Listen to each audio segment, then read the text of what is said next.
조선 중기, 극심한 가뭄이 온 땅을 핥히던 어느 해 여름, 충청남도 공주 근처의 작은 마을 버든에는 29회를 넘기도록 혼처를 찾지 못한 강홍련이라는 처녀가 살고 있었습니다. 홍련은 보통의 여인들과는 사뭇 다른 외양을 지니고 있었는데 키는 웬만한 사내보다 머리 하나는 좋기 더 컸고 그 체격 또한 곰처럼 다부졌습니다. 둥근 얼굴에 유독 두 뺨만은 언제나 잘 익은 사과처럼 붉게 상기되어 있어 어릴 적에는 동네 개구쟁이들의 짓궂은 놀림감이 되기도 하였습니다. 홍련은 마을에서 유일하게 혼이 나지 못한 노처녀였습니다. 얼마 전 유일한 버디였던 수련이 화사한 봄날 시집을 가면서부터는 정말로 그녀 혼자 남게 되었습니다. 친구의 혼례식 날 곱게 단장한 새 신부 수련을 보며 홍련은 진심으로 기뻐하며 웃어 보였습니다. 수련아, 정말 곱구나. 선녀가 따로 없다. 홍련아, 나까지 가버려서 너 혼자 남게 되어 미안하구나. 무슨 소리냐? 너와 나의 처지가 같더냐? 너처럼 아리따운 처녀는 데려가려는 사내들이 줄을 섰지만 나는 내 팔자가 이러하니 그런 것이지. 나는 이대로 흙이나 파먹고 살다가 한 세상 가면 그만이다. 홍련의 말처럼 가녀리고 여성스러운 수련과 달리 홍련은 그 풍채가 워낙 장대하여 옷만 바꿔 입으면 건장한 사내로 착각할 정도였습니다. 그때 마을의 젊은 장정인 칠성이가 다가와 홍련에게 아는 체를 했습니다. 홍련이 아니냐? 너도 왔구나. 그래, 수련이 시집가는 날인데 내가 와봐야지. 그런데 너는 아이들과 부인은 어쩌고 혼자 왔느냐? 오기야 밭을 나갔고 애들은 저희끼리 놀기 바쁘지. 나라도 잠깐 짬을 내서 친구 얼굴 보러 온 게다. 그나저나 홍련아, 너도 이제 그만 시집가야 하지 않겠냐? 우리 버든의 마을의 마지막 노처녀가 너 하나 남았잖느냐? 칠성이는 짓궂게 웃으며 홍련의 아픈 곳을 콕 찔렀고 옆에 있던 수련이 난처한 얼굴로 그의 말을 막아섰지만 홍련은 애써 태연한 척 웃어 보였습니다. 내 걱정은 마라. 갈 때 되면 가겠지? 아니면 말고. 그래. 내가 괜한 소리를 했구나. 그럼 난 이만 가봐야겠다.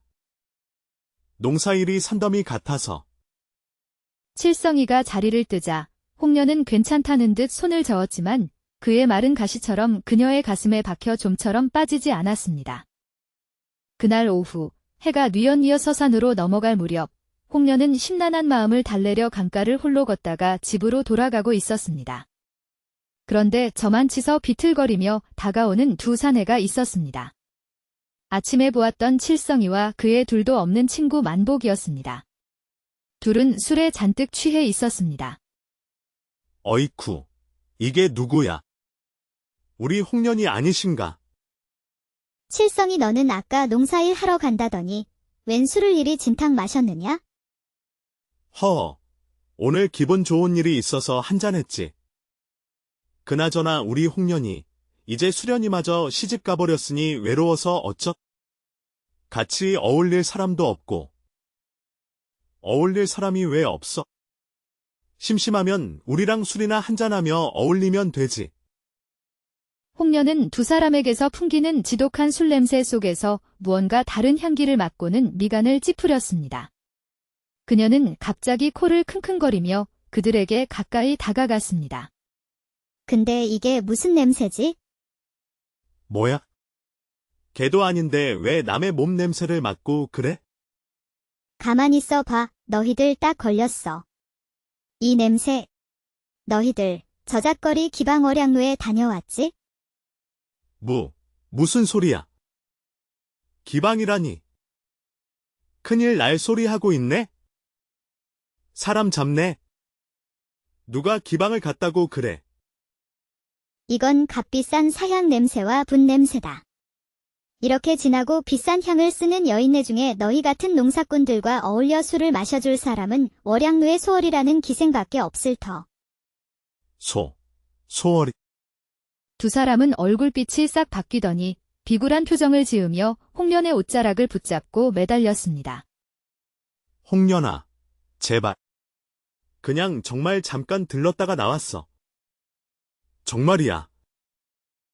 맞아. 맞아. 우리 같은 놈들이 무슨 돈이 있어서 기방에서 술을 마시겠냐.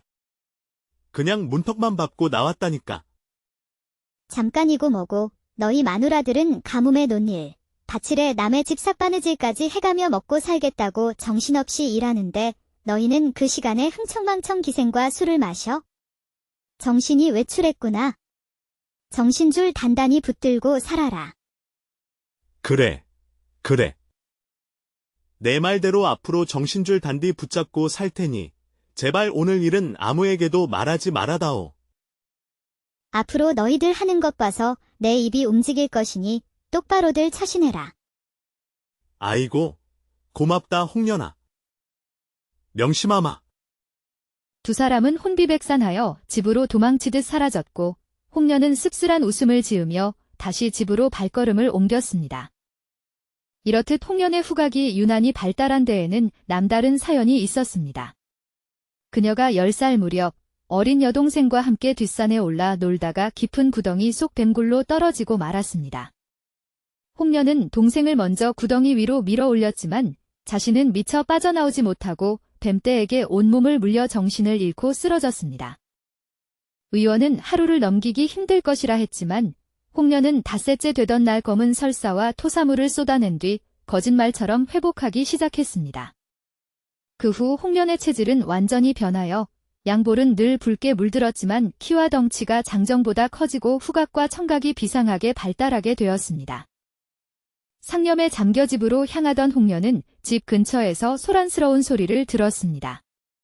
그녀의 집에서 아버지와 관아 포졸들을 포함한 무리가 나오고 있었습니다. 홍련아, 마침 잘 만났구나. 너도 따라오너라. 원님께서 너도 부르시니 관아로 같이 가자. 관아요. 제가 관아는 왜 갑니까? 글쎄, 가보면 알 것이다. 너와 내 아비를 함께 잡아오라 명하셨으니 군말 말고 따라오너라. 아버지, 혹 무슨 사고라도 치셨어요? 아니다. 내가 뭔 사고를 쳤겠느냐. 홍련은 영문을 알 수 없었지만 포졸들의 손에 이끌려 아버지와 함께 관아로 향할 수밖에 없었습니다. 관아 마당에 들어서자 아전이 김진명 현감을 불렀고 현감은 잔뜩 거드름을 피우며 나와 자리에 앉았습니다. 어음. 거기 강옥년이라 하였느냐. 예, 나으리. 내 올해 나이가 몇이더냐. 제 나이는 갑자기 왜 물으시는지요? 이런. 어느 안전이라고 원님께 말댔구냐. 어서 대답해 드려라. 29입니다. 29. 그 나이가 되도록 무엇했기에 시집도 못 가고 있느냔 말이다. 이 버든의 고을에 남은 원녀는 이제 너 하나뿐이거늘. 이것은 모두 너와 내 애비의 잘못이다. 원님. 어찌 시집 못 간 것이 죄가 된단 말입니까? 홍련아, 참거라. 그냥 원님 묻는 말에 고분고분 대답하려무나. 나라에 극심한 가뭄이 들어온 백성들이 고통받는 이때에 주상 전하께서 친히 어명을 내리셨다.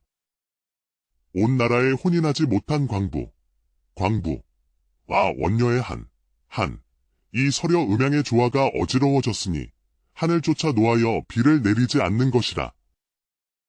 하여 전국에 있는 모든 광부와 원녀들을 속히 혼인시켜 그 한을 풀고 음양의 조화를 바로잡으라는 어명이다. 현감의 입에서 나온 말에 홍련뿐 아니라 그 자리에 있던 모든 사람들이 아연실색했습니다. 따라서 우리 고을의 유일한 원녀인 내가 속히 혼인을 하지 않는다면 너와 내 아비에게 각각 곤장 50대씩을 내릴 것이다. 혼인을 하든가 곤장 50대를 맞든가 양당 간의 결정을 내리거라. 아무리 나라님의 명이라지만 어찌 이리 갑자기 혼인을 하란 말씀이십니까? 제가 누구와 혼인을 한단 말입니까? 말을 끝까지 들어보거라. 그리하여 오늘 옆고을에서 혼처를 찾지 못한 광부 2명을 불렀으니 오늘 이 자리에서 선을 보도록 하라. 현감의 말에 홍련은 절망과 분노로, 아버지는 혹시나 하는 기대감에 얼굴 표정이 엇갈렸습니다. 내 관직 생활 30년 동안 중매를 서기는 또 처음이다. 너, 강옥년. 오늘 내 짝을 찾는 것이 너에게도 좋을 것이다. 원님, 마침 저기 오십니다요. 나이가 들어 보이는 장정 2명이 쭈뼛거리며 들어섰습니다. 그들은 마당에 서 있던 홍련과 눈이 마주치자마자 인상을 팍 찡그리며 한숨을 내쉬었습니다. 그래, 먼 길 오느라 고생들 하였네. 두 사람은 나이가 어찌 되는가? 예, 저는 올해로 40입니다. 저는 35이옵니다. 그래, 나이 차는 좀 있지만 마음만 맞는다면야 그것이 무에 큰 문제가 되겠는가? 세 사람은 서로 인사들 나누시게. 세 사람은 불만이 가득한 얼굴로 서로 눈치만 볼 뿐 누구 하나 선뜻 나서지 않았습니다. 원님, 저는 포기하겠습니다. 저도 포기할래요. 못들 하는 게냐? 왜 말 한마디 섞어보지도 않고 포기한다는 것이야? 저도 눈이 있습니다. 저런 여자는 제 취향이 아닙니다. 저도 마찬가지입니다. 저도 저런 아저씨들은 딱 질색이거든요. 누군 보는 눈도 없는 줄 아십니까? 뭔니라? 아니, 어린 것이 어른을 몰라보고 어디서 막말이냐? 순식간에 관아 마당은 시끄러운 시장 바닥처럼 변해버렸습니다. 아이고, 두야. 이 아전. 중매고 뭐고 다 집어치워라. 집어치워. 바로 그 순간 포졸 하나가 관아로 헐레벌떡 뛰어들어오며 다급하게 외쳤습니다. 원님. 큰일 났습니다. 큰일 났어요. 큰일. 또 뭐냐? 또 무슨 일이 났기에 이리 호들갑이냐? 그것이 청룡사의 금불상, 김불상을 도둑 맞았답니다. 뭐시? 청룡사의 금불상을 도둑 맞아. 아이고, 이제 내 목도 달아나겠구나. 여봐라.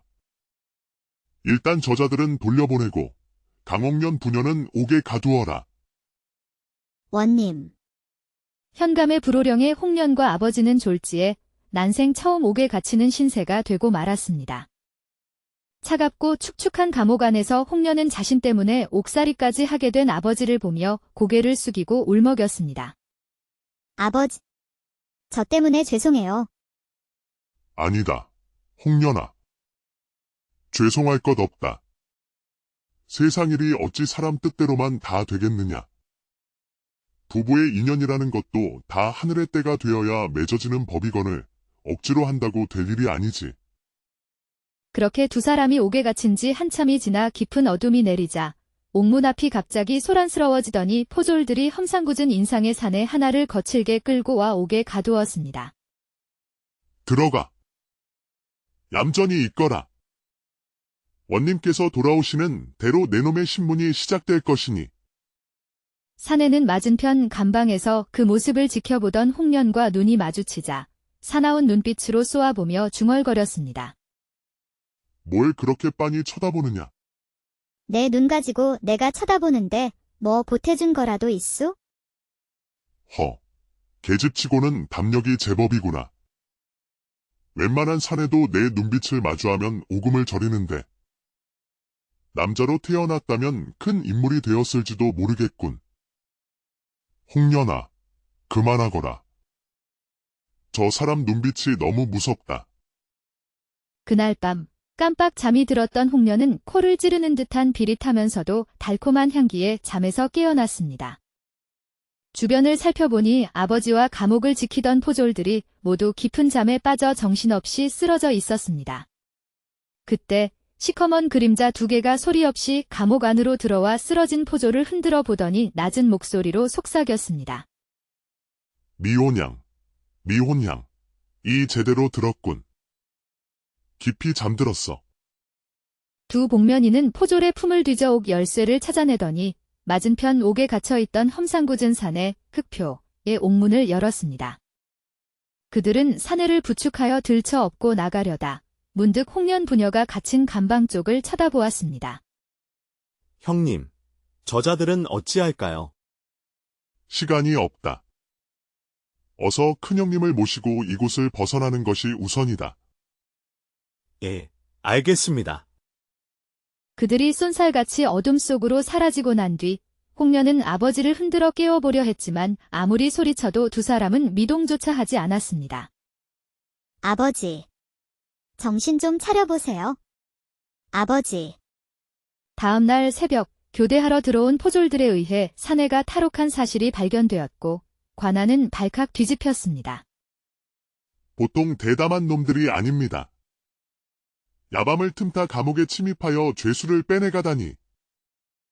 보초를 서던 포졸들은 아직도 정신을 차리지 못하고 있습니다. 필시 약을 쓴 것이 분명합니다. 약이라니 어떤 약 말이냐? 정확히는 모르겠으나 아무래도 향이나 가루 형태의 미온향을 바람에 실어 뿌린 듯합니다. 감옥 안에 있던 죄수 강 서방 역시 아직 깨어나지 못하고 있습니다. 뭐라? 강 서방도? 허면 그의 딸은 어찌 되었느냐? 헌데 이상하게도 그 딸 강옥녀는 멀쩡하다고 합니다. 어찌 그럴 수가 있단 말이냐? 강옥년을 즉시 내 앞에 데려오너라. 현감 앞에 불려온 홍련은 지난밤 자신이 보고 들었던 일을 자세히 이야기했습니다. 다른 이들은 모두 정신을 잃었는데 너는 어찌하여 그 독한 미온향에도 멀쩡할 수 있었단 말이냐? 그것까지는 저도 잘 모르겠습니다. 다만 어릴 적 뱀에 물린 후로 몸이 좀 남달라진 것 같기는 합니다.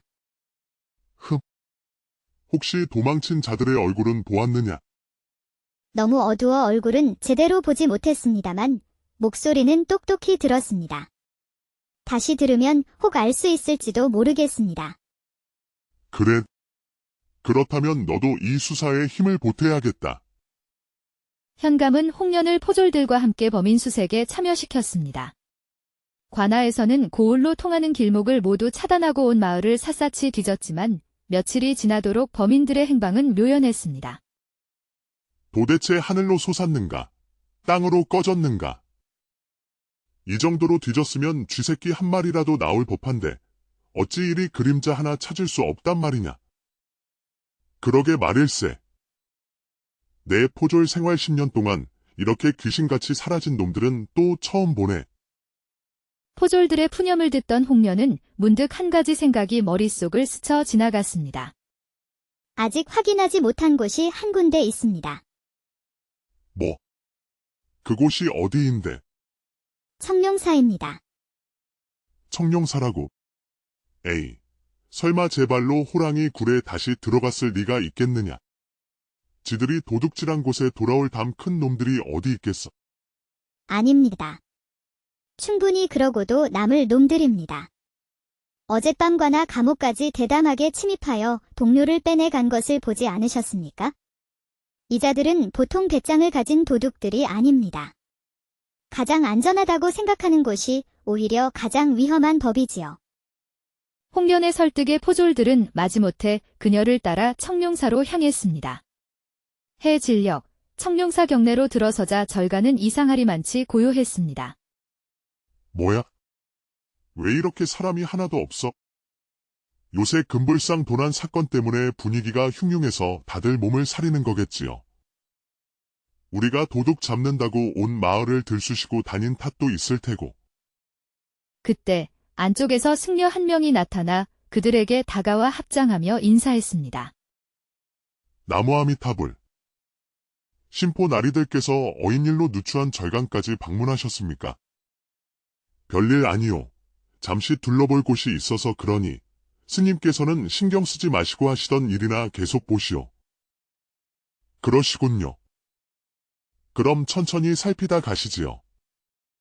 승려는 인자한 미소를 지어 보이며 돌아섰지만 홍련은 사라지는 그의 뒷모습을 쳐다보며 어딘가 미심쩍은 표정을 지었습니다.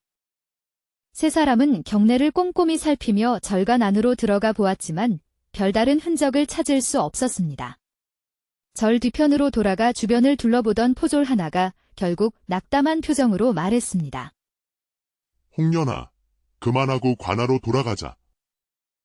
도둑들이 아무리 대담하다고 해도 설마 여기까지 다시 오지는 않은 것 같다. 잠깐만요. 홍련이 갑자기 걸음을 멈추고 코를 벌름거리며 킁킁대기 시작했습니다. 왜 그러느냐? 또 무슨 일이냐? 냄새가 나요. 냄새? 뭔 냄새? 아무 냄새도 안 나는구먼? 고기 냄새. 어디선가 고기 굽는 냄새가 진하게 나요. 홍련은 코를 따라 홀린 듯 어디론가 급히 발걸음을 옮겼고 두 포졸은 어이없다는 표정을 지으면서도 그녀의 뒤를 바짝 뒤쫓아갔습니다. 여기에요. 홍련이 가리킨 곳은 절 뒤편 후미진 곳에 재를 뒤집어 쓴 돌무더기였습니다. 포졸들이 나뭇가지로 재를 해치자 그 안에서 시커멓게 탄 짐승의 뼈들이 무더기로 드러났습니다. 이것이 무엇이냐? 누가 신성한 절간에서 고기를 구워 먹었단 말이냐? 그것도 남은 뼈를 보니 좋기 돼지 한 마리는 통째로 구워 먹은 듯합니다. 필시 여러 놈이 함께 먹었을 겁니다. 바로 그때 그들 뒤에서 박수 소리와 함께 비웃음 섞인 목소리가 들려왔습니다. 대단하구나, 대단해. 계집의 코가 이리 밝을 줄이야. 처음 봤을 때부터 뭔가 예사롭지 않다 싶었는데 내 감은 역시 틀리지 않는단 말이지. 말을 하며 어둠 속에서 모습을 드러낸 자는 다름 아닌 흑표였습니다. 그의 뒤로는 가짜 승려와 또 다른 험악한 인상의 사내까지 3명의 도적이 그들 앞을 가로막고 서 있었습니다. 네 놈들. 딱 거기 멈춰라. 우리가 누군 줄 아느냐? 이놈들아, 오늘 아주 제대로 임자 만난 줄 알아라.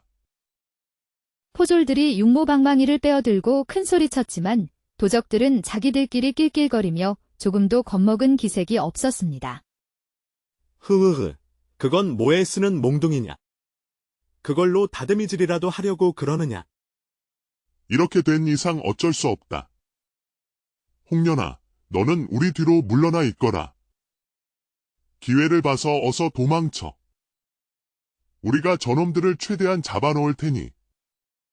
그때 도적 둘이 포졸들에게 달려들었고 가짜 승려는 홍련 쪽으로 다가왔습니다. 쯧쯧, 금불상을 훔친 것도 모자라 이제 사람까지 해치려 하다니. 신성한 절 안에서 그런 짓을 했다가는 부처님이 노하실 것이다. 흥. 우리가 부처님을 두려워했다면 어찌 이런 일을 벌였겠느냐. 얘들아. 해가 지기 전에 어서 저놈들을 처리하고 일을 마무리 짓자. 예, 형님. 흑표의 명령에 두 도적이 포졸들에게 맹렬하게 덤벼들었습니다. 순식간에 4사람이 서로 엉겨붙어 싸우기 시작했고 조용하던 절간은 삽시간에 아수라장이 되었습니다. 시간이 지나면서 점차 포졸들이 밀리기 시작했고 홍련은 긴장한 채 싸움을 지켜보다가 도적 하나가 포졸을 쓰러뜨리려는 순간 땅에 떨어진 육모방망이를 움켜쥐고 앞으로 나섰습니다. 더 이상 그만두지 못할까. 더 이상 사람을 해치려 들면 나도 참지 않을 것이다. 아이고, 무서워라. 이를 어쩌나. 우린 한번 시작한 일은 끝장을 보는 성격인데. 덩치만 큰 처녀께서는 우리를 어떻게 막으실 참인가? 그렇다면 어쩔 수 없지? 나는 여태껏 한 번도 사람에게 이 힘을 써본 적은 없지만 오늘은 당신들을 막기 위해 있는 힘을 다할 테니 각오하는 게 좋을 것이다. 말을 마친 홍련이 가짜 승려에게 맹렬히 덤벼들었습니다. 그녀를 얕보던 가짜 승려는 홍련이 휘두르는 육모방망이를 몇 번 막아내더니 금세 얼굴이 사색이 되어 소리쳤습니다. 뭘 처먹었기에 계집의 힘이 이리도 좋은 것이냐. 이대로 가다간 내가 당하겠다. 막내야, 이리 와서 힘을 합치자. 그의 외침에 옆에서 다른 포졸과 싸우던 막내 도적까지 홍련에게 덤벼들어 순식간에 2대1의 불리한 싸움이 되었습니다. 그러나 홍련은 조금도 밀리지 않고 오히려 더욱 거세게 방망이를 휘둘렀고 어느새 두 도적은 홍련의 압도적인 힘에 밀려 뒷걸음질치기 시작했습니다. 결국 가짜 승려가 팔을 부여잡고 비명을 지르며 쓰러져 버렸습니다. 그동안 싸움을 지켜만 보던 두목, 흑표가 놀란 표정으로 앞으로 나섰습니다. 헌. 정말 웬만한 장정보다 훨씬 낫구나. 허나 아쉽지만 우리 앞을 가로막은 이상 더는 살려둘 수 없다. 흑표가 허리춤에서 번쩍이는 단도를 뽑아 들었고 홍련 역시 다시 한번 육모방망이를 고쳐 잡았습니다. 지금이라도 늦지 않았소. 그만 항복하고 관하로 가서 죗값을 치르는 게 좋을 것이오. 흥. 충고는 고맙지만 그렇게는 안 되지.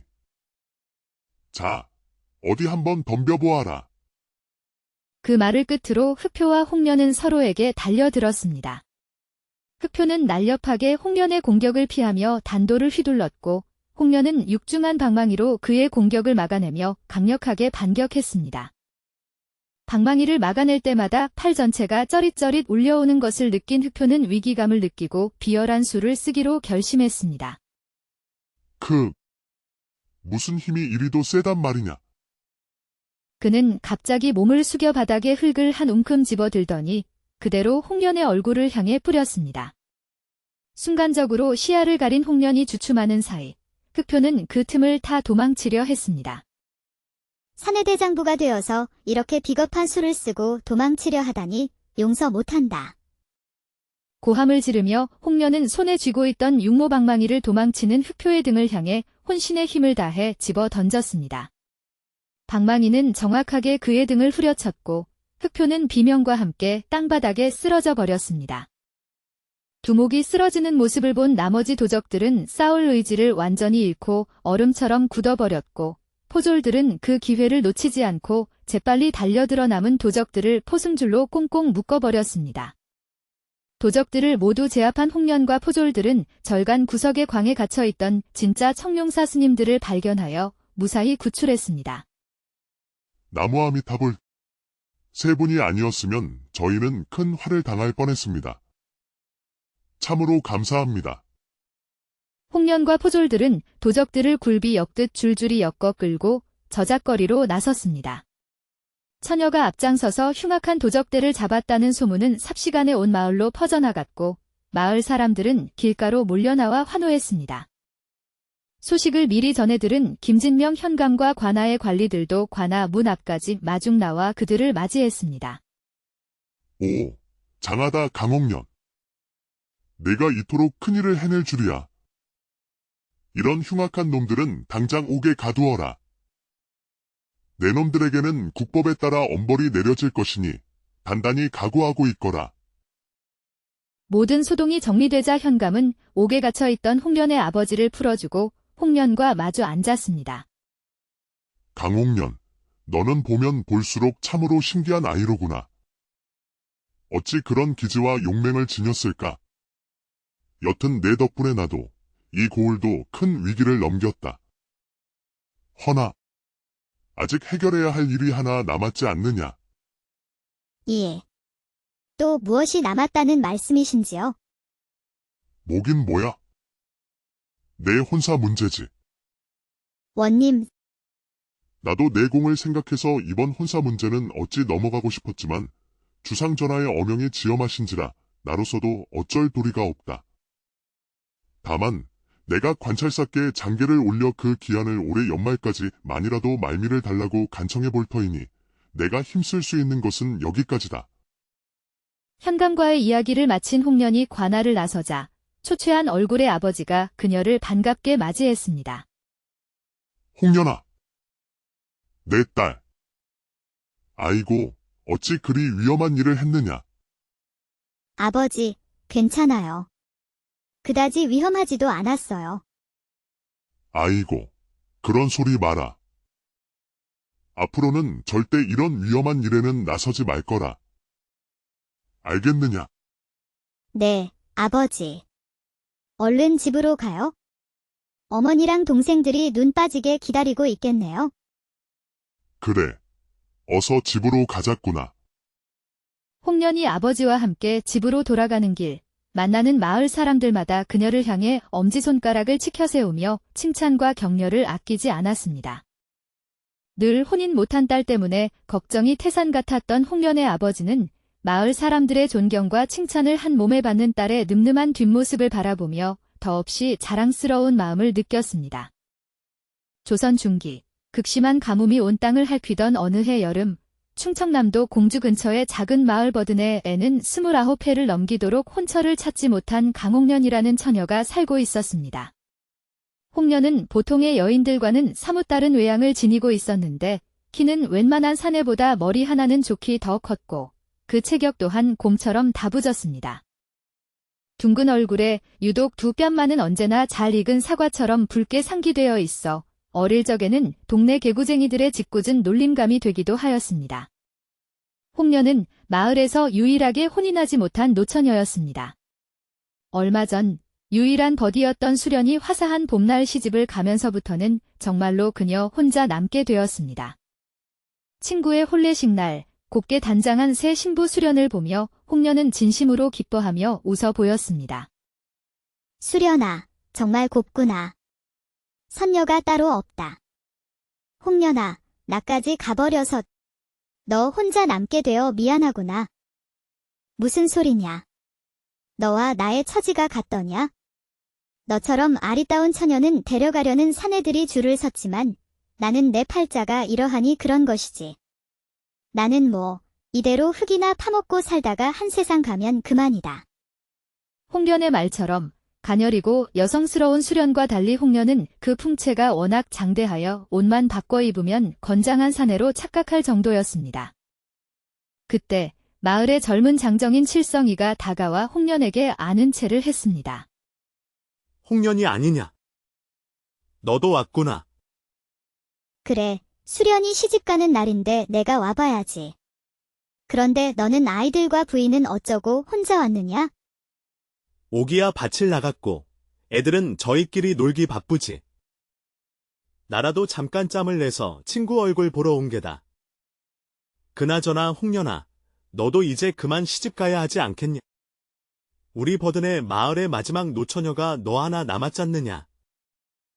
칠성이는 짓궂게 웃으며 홍련의 아픈 곳을 콕 찔렀고 옆에 있던 수련이 난처한 얼굴로 그의 말을 막아섰지만 홍련은 애써 태연한 척 웃어 보였습니다. 내 걱정은 마라. 갈 때 되면 가겠지? 아니면 말고. 그래. 내가 괜한 소리를 했구나. 그럼 난 이만 가봐야겠다. 농사일이 산더미 같아서. 칠성이가 자리를 뜨자 홍련은 괜찮다는 듯 손을 저었지만 그의 말은 가시처럼 그녀의 가슴에 박혀 좀처럼 빠지지 않았습니다. 그날 오후 해가 뉘엿뉘엿 서산으로 넘어갈 무렵 홍련은 심란한 마음을 달래려 강가를 홀로 걷다가 집으로 돌아가고 있었습니다. 그런데 저만치서 비틀거리며 다가오는 두 사내가 있었습니다. 아침에 보았던 칠성이와 그의 둘도 없는 친구 만복이었습니다. 둘은 술에 잔뜩 취해 있었습니다. 어이쿠, 이게 누구야? 우리 홍련이 아니신가? 칠성이 너는 아까 농사일 하러 간다더니 웬 술을 이리 진탕 마셨느냐? 허, 오늘 기분 좋은 일이 있어서 한잔했지. 그나저나 우리 홍련이 이제 수련이마저 시집 가버렸으니 외로워서 어쩌? 같이 어울릴 사람도 없고. 어울릴 사람이 왜 없어? 심심하면 우리랑 술이나 한잔하며 어울리면 되지. 홍련은 두 사람에게서 풍기는 지독한 술 냄새 속에서 무언가 다른 향기를 맡고는 미간을 찌푸렸습니다. 그녀는 갑자기 코를 킁킁거리며 그들에게 가까이 다가갔습니다. 근데 이게 무슨 냄새지? 뭐야? 걔도 아닌데 왜 남의 몸 냄새를 맡고 그래? 가만히 있어봐. 너희들 딱 걸렸어. 이 냄새. 너희들 저잣거리 기방월양로에 다녀왔지? 무슨 소리야? 기방이라니. 큰일 날 소리 하고 있네? 사람 잡네? 누가 기방을 갔다고 그래? 이건 값비싼 사향 냄새와 분 냄새다. 이렇게 진하고 비싼 향을 쓰는 여인네 중에 너희 같은 농사꾼들과 어울려 술을 마셔줄 사람은 월양루의 소월이라는 기생밖에 없을 터. 소월이. 두 사람은 얼굴빛이 싹 바뀌더니 비굴한 표정을 지으며 홍련의 옷자락을 붙잡고 매달렸습니다. 홍련아, 제발. 그냥 정말 잠깐 들렀다가 나왔어. 정말이야. 맞아. 우리 같은 놈들이 무슨 돈이 있어서 기방에서 술을 마시겠냐. 그냥 문턱만 밟고 나왔다니까.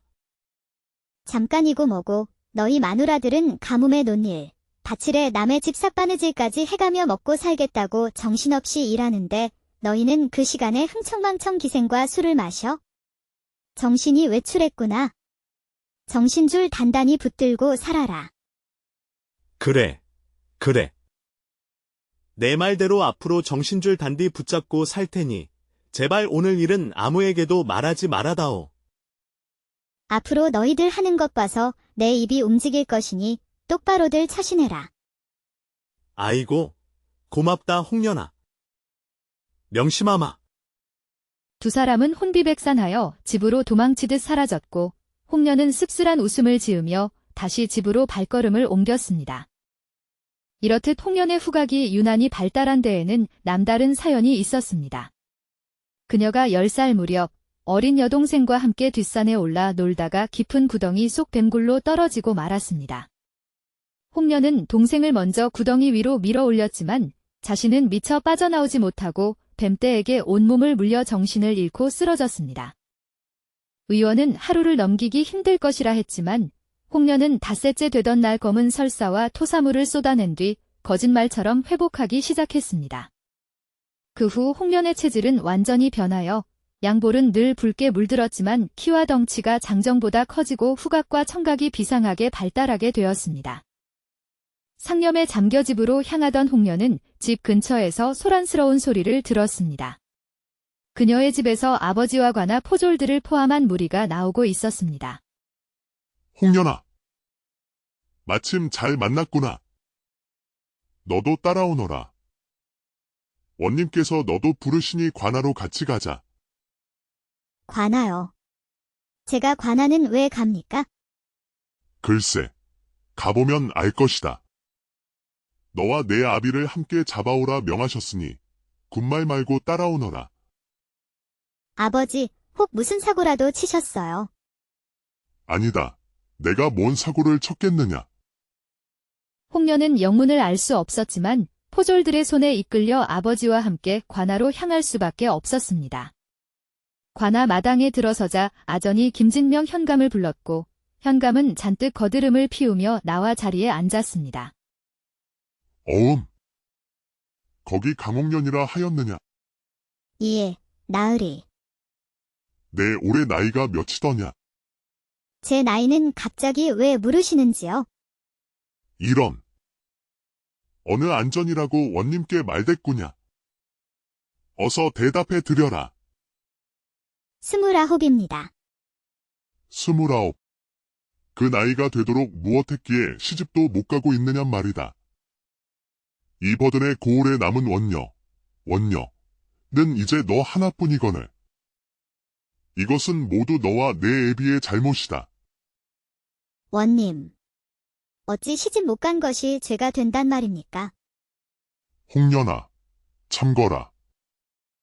그냥 원님 묻는 말에 고분고분 대답하려무나. 나라에 극심한 가뭄이 들어온 백성들이 고통받는 이때에 주상 전하께서 친히 어명을 내리셨다. 온 나라에 혼인하지 못한 광부와 원녀의 이 서려 음양의 조화가 어지러워졌으니 하늘조차 노하여 비를 내리지 않는 것이라. 하여 전국에 있는 모든 광부와 원녀들을 속히 혼인시켜 그 한을 풀고 음양의 조화를 바로잡으라는 어명이다. 현감의 입에서 나온 말에 홍련뿐 아니라 그 자리에 있던 모든 사람들이 아연실색했습니다. 따라서 우리 고을의 유일한 원녀인 내가 속히 혼인을 하지 않는다면 너와 내 아비에게 각각 곤장 50대씩을 내릴 것이다. 혼인을 하든가 곤장 50대를 맞든가 양당 간의 결정을 내리거라.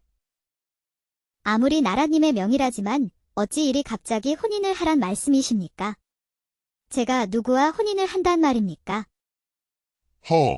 말을 끝까지 들어보거라. 그리하여 오늘 옆고을에서 혼처를 찾지 못한 광부 2명을 불렀으니 오늘 이 자리에서 선을 보도록 하라.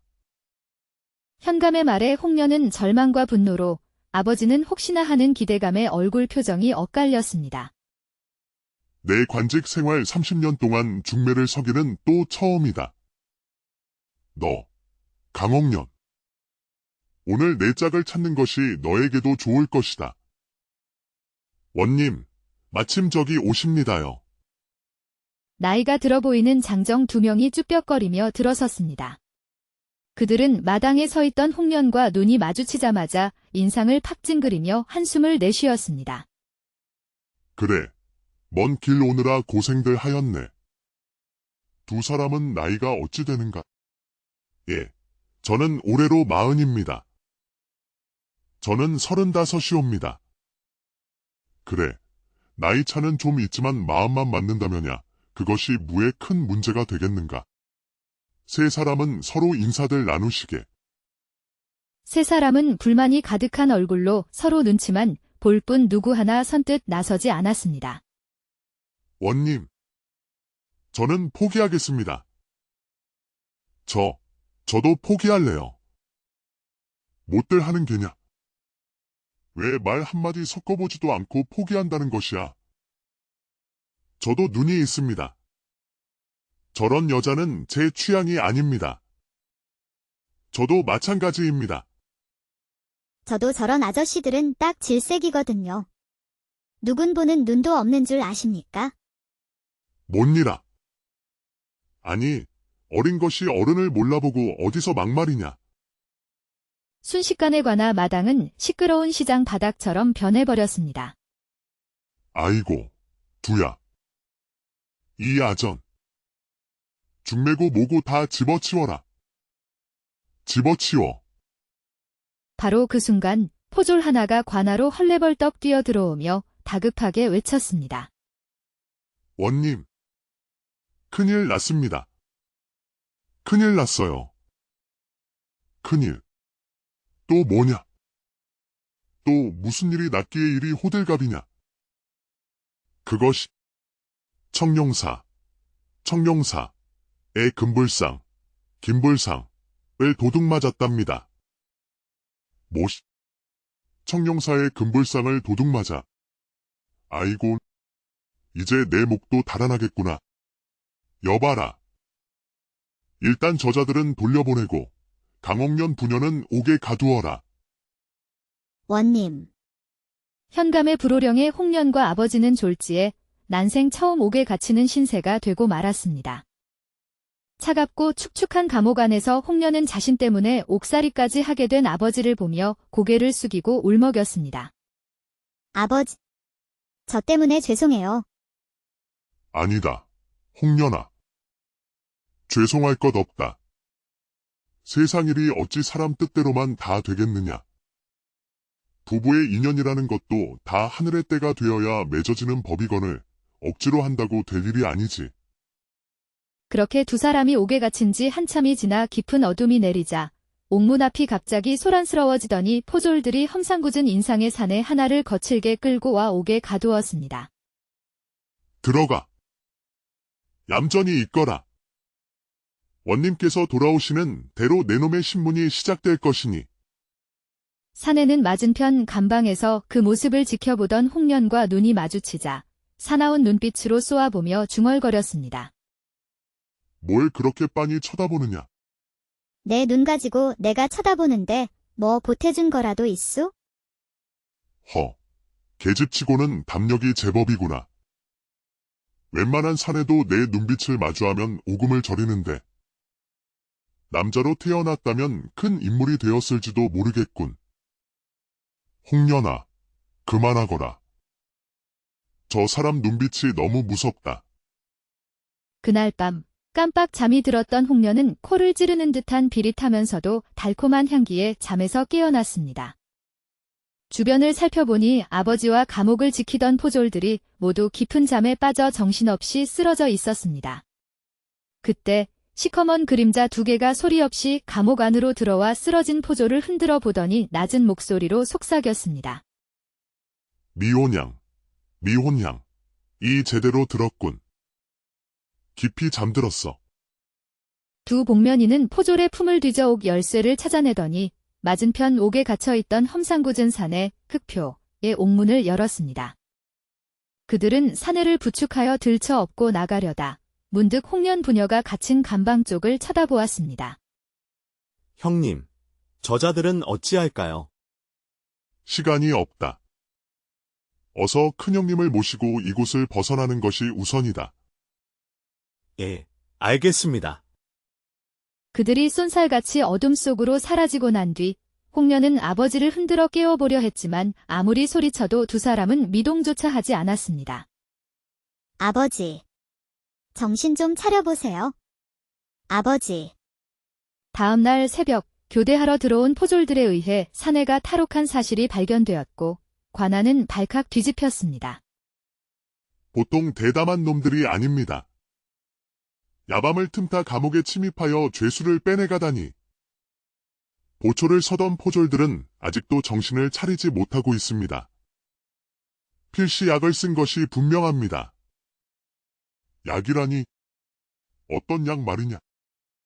정확히는 모르겠으나 아무래도 향이나 가루 형태의 미온향을 바람에 실어 뿌린 듯합니다. 감옥 안에 있던 죄수 강서방 역시 아직 깨어나지 못하고 있습니다. 뭐라? 강서방도? 허면 그의 딸은 어찌 되었느냐? 헌데 이상하게도 그 딸 강옥녀는 멀쩡하다고 합니다. 어찌 그럴 수가 있단 말이냐? 강옥년을 즉시 내 앞에 데려오너라. 현감 앞에 불려온 홍련은 지난밤 자신이 보고 들었던 일을 자세히 이야기했습니다. 다른 이들은 모두 정신을 잃었는데 너는 어찌하여 그 독한 미온향에도 멀쩡할 수 있었단 말이냐? 그것까지는 저도 잘 모르겠습니다. 다만 어릴 적 뱀에 물린 후로 몸이 좀 남달라진 것 같기는 합니다. 혹시 도망친 자들의 얼굴은 보았느냐? 너무 어두워 얼굴은 제대로 보지 못했습니다만 목소리는 똑똑히 들었습니다. 다시 들으면 혹 알 수 있을지도 모르겠습니다. 그래. 그렇다면 너도 이 수사에 힘을 보태야겠다. 현감은 홍련을 포졸들과 함께 범인 수색에 참여시켰습니다. 관아에서는 고을로 통하는 길목을 모두 차단하고 온 마을을 샅샅이 뒤졌지만 며칠이 지나도록 범인들의 행방은 묘연했습니다. 도대체 하늘로 솟았는가? 땅으로 꺼졌는가? 이 정도로 뒤졌으면 쥐새끼 한 마리라도 나올 법한데 어찌 이리 그림자 하나 찾을 수 없단 말이냐? 그러게 말일세. 내 포졸 생활 10년 동안 이렇게 귀신같이 사라진 놈들은 또 처음 보네. 포졸들의 푸념을 듣던 홍련은 문득 한 가지 생각이 머릿속을 스쳐 지나갔습니다. 아직 확인하지 못한 곳이 한 군데 있습니다. 뭐? 그곳이 어디인데? 청룡사입니다. 청룡사라고. 에이, 설마 제 발로 호랑이 굴에 다시 들어갔을 리가 있겠느냐? 지들이 도둑질한 곳에 돌아올 담 큰 놈들이 어디 있겠어? 아닙니다. 충분히 그러고도 남을 놈들입니다. 어젯밤과나 감옥까지 대담하게 침입하여 동료를 빼내간 것을 보지 않으셨습니까? 이자들은 보통 배짱을 가진 도둑들이 아닙니다. 가장 안전하다고 생각하는 곳이 오히려 가장 위험한 법이지요. 홍련의 설득에 포졸들은 마지못해 그녀를 따라 청룡사로 향했습니다. 해 진력, 청룡사 경내로 들어서자 절간은 이상하리만치 고요했습니다. 뭐야? 왜 이렇게 사람이 하나도 없어? 요새 금불상 도난 사건 때문에 분위기가 흉흉해서 다들 몸을 사리는 거겠지요. 우리가 도둑 잡는다고 온 마을을 들쑤시고 다닌 탓도 있을 테고. 그때 안쪽에서 승려 한 명이 나타나 그들에게 다가와 합장하며 인사했습니다. 나무아미타불. 심포 나리들께서 어인일로 누추한 절강까지 방문하셨습니까? 별일 아니요. 잠시 둘러볼 곳이 있어서 그러니 스님께서는 신경 쓰지 마시고 하시던 일이나 계속 보시오. 그러시군요. 그럼 천천히 살피다 가시지요. 승려는 인자한 미소를 지어 보이며 돌아섰지만 홍련은 사라지는 그의 뒷모습을 쳐다보며 어딘가 미심쩍은 표정을 지었습니다. 세 사람은 경내를 꼼꼼히 살피며 절간 안으로 들어가 보았지만 별다른 흔적을 찾을 수 없었습니다. 절 뒤편으로 돌아가 주변을 둘러보던 포졸 하나가 결국 낙담한 표정으로 말했습니다. 홍련아, 그만하고 관하로 돌아가자. 도둑들이 아무리 대담하다고 해도 설마 여기까지 다시 오지는 않은 것 같다. 잠깐만요. 홍련이 갑자기 걸음을 멈추고 코를 벌름거리며 킁킁대기 시작했습니다. 왜 그러느냐? 또 무슨 일이냐? 냄새가 나요. 냄새? 뭔 냄새? 아무 냄새도 안 나는구먼? 고기 냄새. 어디선가 고기 굽는 냄새가 진하게 나요. 홍련은 코를 따라 홀린 듯 어디론가 급히 발걸음을 옮겼고 두 포졸은 어이없다는 표정을 지으면서도 그녀의 뒤를 바짝 뒤쫓아갔습니다. 여기에요. 홍련이 가리킨 곳은 절 뒤편 후미진 곳에 재를 뒤집어 쓴 돌무더기였습니다. 포졸들이 나뭇가지로 재를 헤치자 그 안에서 시커멓게 탄 짐승의 뼈들이 무더기로 드러났습니다. 이것이 무엇이냐?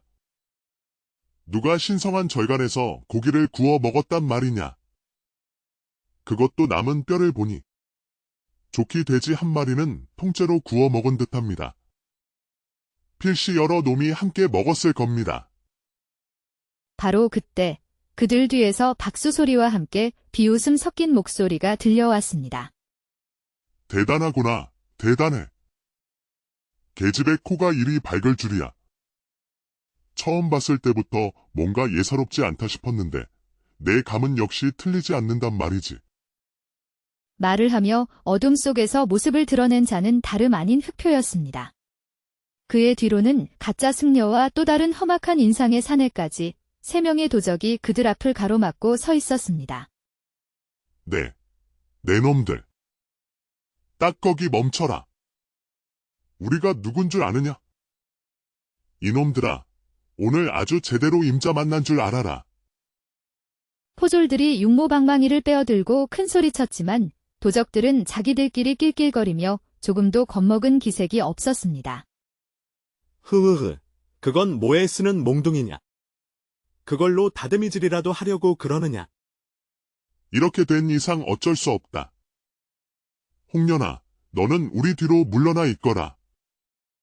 기회를 봐서 어서 도망쳐. 우리가 저놈들을 최대한 잡아놓을 테니.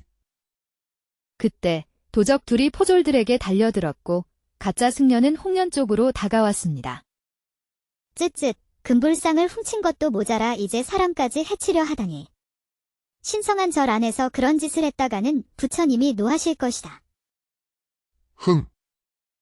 우리가 부처님을 두려워했다면 어찌 이런 일을 벌였겠느냐.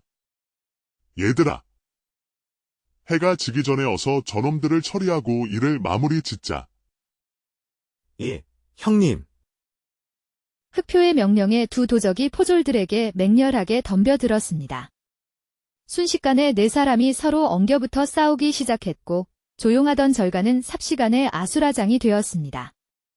시간이 지나면서 점차 포졸들이 밀리기 시작했고 홍련은 긴장한 채 싸움을 지켜보다가 도적 하나가 포졸을 쓰러뜨리려는 순간 땅에 떨어진 육모방망이를 움켜쥐고 앞으로 나섰습니다. 더 이상 그만두지 못할까. 더 이상 사람을 해치려 들면 나도 참지 않을 것이다. 아이고, 무서워라. 이를 어쩌나. 우린 한번 시작한 일은 끝장을 보는 성격인데.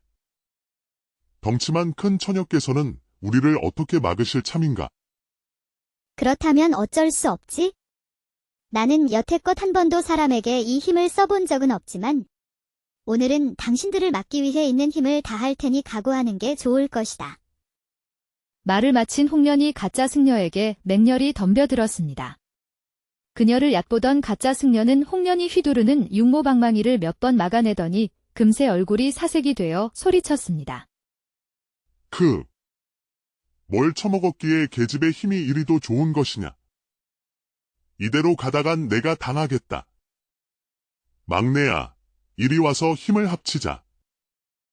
그의 외침에 옆에서 다른 포졸과 싸우던 막내 도적까지 홍련에게 덤벼들어 순식간에 2대1의 불리한 싸움이 되었습니다. 그러나 홍련은 조금도 밀리지 않고 오히려 더욱 거세게 방망이를 휘둘렀고 어느새 두 도적은 홍련의 압도적인 힘에 밀려 뒷걸음질치기 시작했습니다. 결국 가짜 승려가 팔을 부여잡고 비명을 지르며 쓰러져 버렸습니다. 그동안 싸움을 지켜만 보던 두목, 흑표가 놀란 표정으로 앞으로 나섰습니다. 정말 웬만한 장정보다 훨씬 낫구나. 허나 아쉽지만 우리 앞을 가로막은 이상 더는 살려둘 수 없다. 흑표가 허리춤에서 번쩍이는 단도를 뽑아 들었고 홍련 역시 다시 한번 육모방망이를 고쳐 잡았습니다. 지금이라도 늦지 않았소. 그만 항복하고 관하로 가서 죗값을 치르는 게 좋을 것이오. 충고는 고맙지만 그렇게는 안 되지. 자, 어디 한번 덤벼보아라. 그 말을 끝으로 흑표와 홍련은 서로에게 달려들었습니다. 흑표는 날렵하게 홍련의 공격을 피하며 단도를 휘둘렀고 홍련은 육중한 방망이로 그의 공격을 막아내며 강력하게 반격했습니다.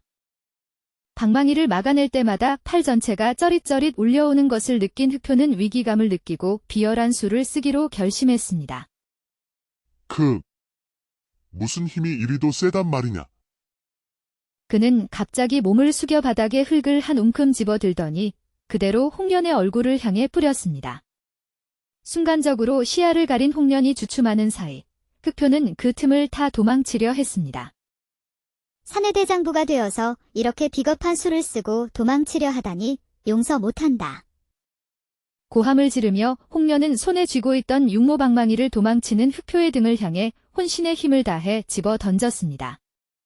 방망이는 정확하게 그의 등을 후려쳤고 흑표는 비명과 함께 땅바닥에 쓰러져 버렸습니다. 두목이 쓰러지는 모습을 본 나머지 도적들은 싸울 의지를 완전히 잃고 얼음처럼 굳어버렸고 포졸들은 그 기회를 놓치지 않고 재빨리 달려들어 남은 도적들을 포승줄로 꽁꽁 묶어버렸습니다. 도적들을 모두 제압한 홍련과 포졸들은 절간 구석의 광에 갇혀있던 진짜 청룡사 스님들을 발견하여 무사히 구출했습니다.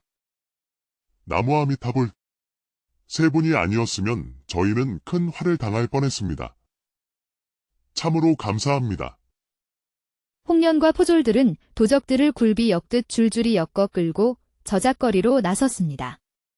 처녀가 앞장서서 흉악한 도적대를 잡았다는 소문은 삽시간에 온 마을로 퍼져나갔고 마을 사람들은 길가로 몰려나와 환호했습니다.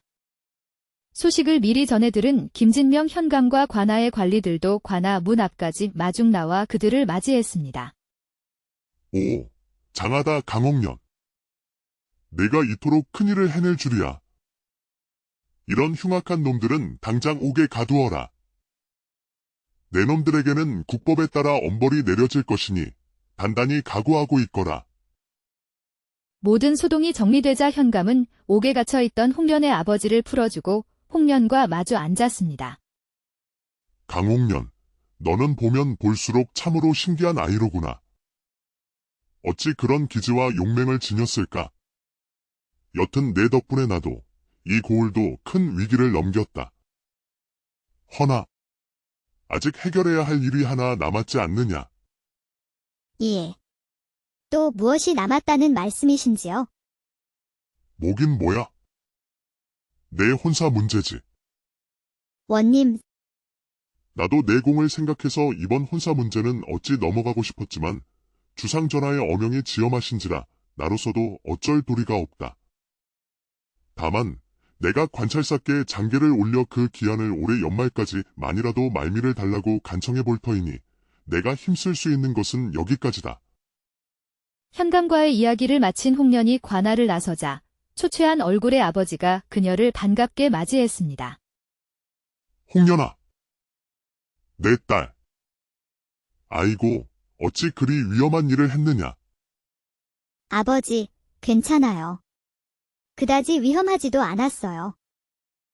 아이고, 그런 소리 마라. 앞으로는 절대 이런 위험한 일에는 나서지 말 거라. 알겠느냐? 네, 아버지.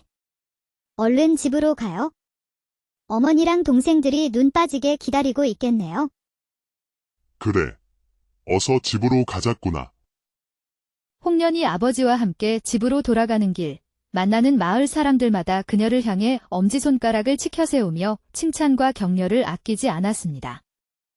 늘 혼인 못한 딸 때문에 걱정이 태산 같았던 홍련의 아버지는 마을 사람들의 존경과 칭찬을 한 몸에 받는 딸의 늠름한 뒷모습을 바라보며 더없이 자랑스러운 마음을 느꼈습니다. 조선 중기, 극심한 가뭄이 온 땅을 핥히던 어느 해 여름, 충청남도 공주 근처의 작은 마을 버든에는 29회를 넘기도록 혼처를 찾지 못한 강홍련이라는 처녀가 살고 있었습니다. 홍련은 보통의 여인들과는 사뭇 다른 외양을 지니고 있었는데 키는 웬만한 사내보다 머리 하나는 좋기 더 컸고 그 체격 또한 곰처럼 다부졌습니다. 둥근 얼굴에 유독 두 뺨만은 언제나 잘 익은 사과처럼 붉게 상기되어 있어 어릴 적에는 동네 개구쟁이들의 짓궂은 놀림감이 되기도 하였습니다. 홍련은 마을에서 유일하게 혼인하지 못한 노처녀였습니다. 얼마 전 유일한 버디였던 수련이 화사한 봄날 시집을 가면서부터는 정말로 그녀 혼자 남게 되었습니다. 친구의 혼례식 날 곱게 단장한 새 신부 수련을 보며 홍련은 진심으로 기뻐하며 웃어 보였습니다. 수련아, 정말 곱구나. 선녀가 따로 없다. 홍련아, 나까지 가버려서 너 혼자 남게 되어 미안하구나. 무슨 소리냐? 너와 나의 처지가 같더냐? 너처럼 아리따운 처녀는 데려가려는 사내들이 줄을 섰지만 나는 내 팔자가 이러하니 그런 것이지. 나는 뭐 이대로 흙이나 파먹고 살다가 한 세상 가면 그만이다. 홍련의 말처럼 가녀리고 여성스러운 수련과 달리 홍련은 그 풍채가 워낙 장대하여 옷만 바꿔 입으면 건장한 사내로 착각할 정도였습니다. 그때 마을의 젊은 장정인 칠성이가 다가와 홍련에게 아는 체를 했습니다. 홍련이 아니냐? 너도 왔구나. 그래, 수련이 시집가는 날인데 내가 와봐야지. 그런데 너는 아이들과 부인은 어쩌고 혼자 왔느냐? 오기야 밭을 나갔고 애들은 저희끼리 놀기 바쁘지. 나라도 잠깐 짬을 내서 친구 얼굴 보러 온 게다. 그나저나 홍련아, 너도 이제 그만 시집가야 하지 않겠냐? 우리 버든의 마을의 마지막 노처녀가 너 하나 남았잖느냐? 칠성이는 짓궂게 웃으며 홍련의 아픈 곳을 콕 찔렀고 옆에 있던 수련이 난처한 얼굴로 그의 말을 막아섰지만 홍련은 애써 태연한 척 웃어 보였습니다. 내 걱정은 마라. 갈 때 되면 가겠지? 아니면 말고. 그래. 내가 괜한 소리를 했구나. 그럼 난 이만 가봐야겠다. 농사일이 산더미 같아서. 칠성이가 자리를 뜨자 홍련은 괜찮다는 듯 손을 저었지만 그의 마른 가시처럼 그녀의 가슴에 박혀 좀처럼 빠지지 않았습니다. 그날 오후 해가 뉘엿뉘엿 서산으로 넘어갈 무렵 홍련은 심란한 마음을 달래려 강가를 홀로 걷다가 집으로 돌아가고 있었습니다. 그런데 저만치서 비틀거리며 다가오는 두 사내가 있었습니다. 아침에 보았던 칠성이와 그의 둘도 없는 친구 만복이었습니다. 둘은 술에 잔뜩 취해 있었습니다. 어이쿠, 이게 누구야? 우리 홍련이 아니신가? 칠성이 너는 아까 농사일 하러 간다더니 웬 술을 이리 진탕 마셨느냐? 허, 오늘 기분 좋은 일이 있어서 한잔했지. 그나저나 우리 홍련이 이제 수련이마저 시집 가버렸으니 외로워서 어쩌? 같이 어울릴 사람도 없고. 어울릴 사람이 왜 없어? 심심하면 우리랑 술이나 한잔하며 어울리면 되지. 홍련은 두 사람에게서 풍기는 지독한 술 냄새 속에서 무언가 다른 향기를 맡고는 미간을 찌푸렸습니다. 그녀는 갑자기 코를 킁킁거리며 그들에게 가까이 다가갔습니다. 근데 이게 무슨 냄새지? 뭐야? 개도 아닌데 왜 남의 몸 냄새를 맡고 그래? 가만히 있어 봐. 너희들 딱 걸렸어. 이 냄새. 너희들 저작거리 기방어량로에 다녀왔지? 무슨 소리야? 기방이라니. 큰일 날 소리 하고 있네? 사람 잡네. 누가 기방을 갔다고 그래? 이건 값비싼 사향 냄새와 분 냄새다. 이렇게 진하고 비싼 향을 쓰는 여인네 중에 너희 같은 농사꾼들과 어울려 술을 마셔줄 사람은 월양로의 소월이라는 기생밖에 없을 터. 소월이. 두 사람은 얼굴빛이 싹 바뀌더니 비굴한 표정을 지으며 홍련의 옷자락을 붙잡고 매달렸습니다. 홍련아, 제발. 그냥 정말 잠깐 들렀다가 나왔어. 정말이야. 맞아. 우리 같은 놈들이 무슨 돈이 있어서 기방에서 술을 마시겠냐. 그냥 문턱만 밟고 나왔다니까. 잠깐이고 뭐고 너희 마누라들은 가뭄에 논일, 밭일에 남의 집 삭바느질까지 해가며 먹고 살겠다고 정신없이 일하는데 너희는 그 시간에 흥청망청 기생과 술을 마셔? 정신이 외출했구나. 정신줄 단단히 붙들고 살아라. 그래. 내 말대로 앞으로 정신줄 단디 붙잡고 살 테니 제발 오늘 일은 아무에게도 말하지 말아다오. 앞으로 너희들 하는 것 봐서 내 입이 움직일 것이니 똑바로들 처신해라. 아이고, 고맙다 홍련아. 명심하마. 두 사람은 혼비백산하여 집으로 도망치듯 사라졌고 홍련은 씁쓸한 웃음을 지으며 다시 집으로 발걸음을 옮겼습니다. 이렇듯 홍련의 후각이 유난히 발달한 데에는 남다른 사연이 있었습니다. 그녀가 10살 무렵 어린 여동생과 함께 뒷산에 올라 놀다가 깊은 구덩이 속 뱀굴로 떨어지고 말았습니다. 홍련은 동생을 먼저 구덩이 위로 밀어 올렸지만 자신은 미처 빠져나오지 못하고 뱀떼에게 온몸을 물려 정신을 잃고 쓰러졌습니다. 의원은 하루를 넘기기 힘들 것이라 했지만 홍련은 닷새째 되던 날 검은 설사와 토사물을 쏟아낸 뒤 거짓말처럼 회복하기 시작했습니다. 그 후 홍련의 체질은 완전히 변하여 양볼은 늘 붉게 물들었지만 키와 덩치가 장정보다 커지고 후각과 청각이 비상하게 발달하게 되었습니다. 상념에 잠겨 집으로 향하던 홍련은 집 근처에서 소란스러운 소리를 들었습니다. 그녀의 집에서 아버지와 관아 포졸들을 포함한 무리가 나오고 있었습니다. 홍련아. 마침 잘 만났구나. 너도 따라오너라. 원님께서 너도 부르시니 관아로 같이 가자. 관아요. 제가 관아는 왜 갑니까? 글쎄, 가보면 알 것이다. 너와 내 아비를 함께 잡아오라 명하셨으니 군말 말고 따라오너라. 아버지, 혹 무슨 사고라도 치셨어요? 아니다. 내가 뭔 사고를 쳤겠느냐. 홍련은 영문을 알 수 없었지만 포졸들의 손에 이끌려 아버지와 함께 관아로 향할 수밖에 없었습니다. 관아 마당에 들어서자 아전이 김진명 현감을 불렀고 현감은 잔뜩 거드름을 피우며 나와 자리에 앉았습니다. 어음. 거기 강옥년이라 하였느냐. 예, 나으리. 내 올해 나이가 몇이더냐. 제 나이는 갑자기 왜 물으시는지요? 이런. 어느 안전이라고 원님께 말댔구냐. 어서 대답해 드려라.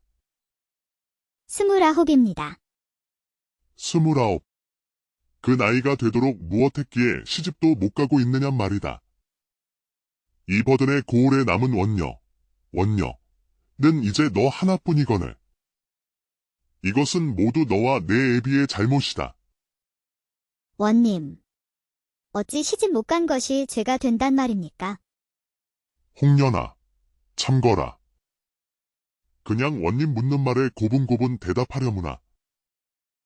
나라에 극심한 가뭄이 들어온 백성들이 고통받는 이때에 주상 전하께서 친히 어명을 내리셨다.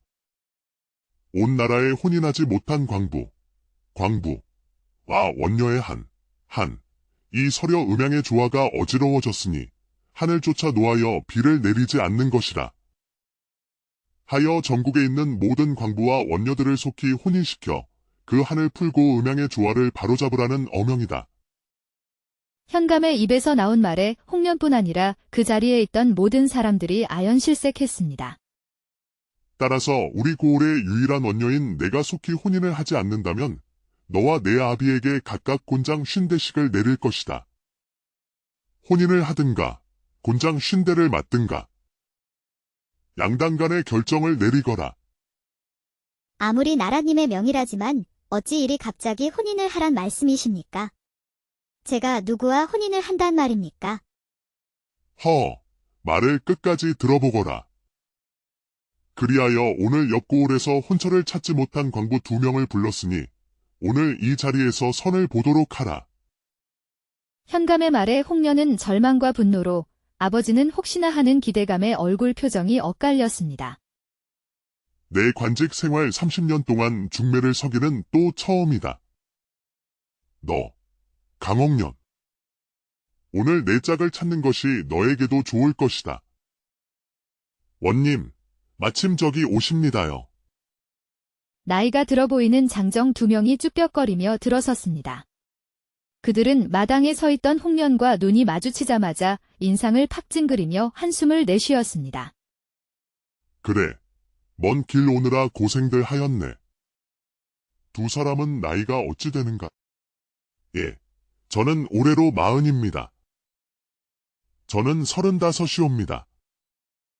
그래, 나이 차는 좀 있지만 마음만 맞는다면야 그것이 무에 큰 문제가 되겠는가?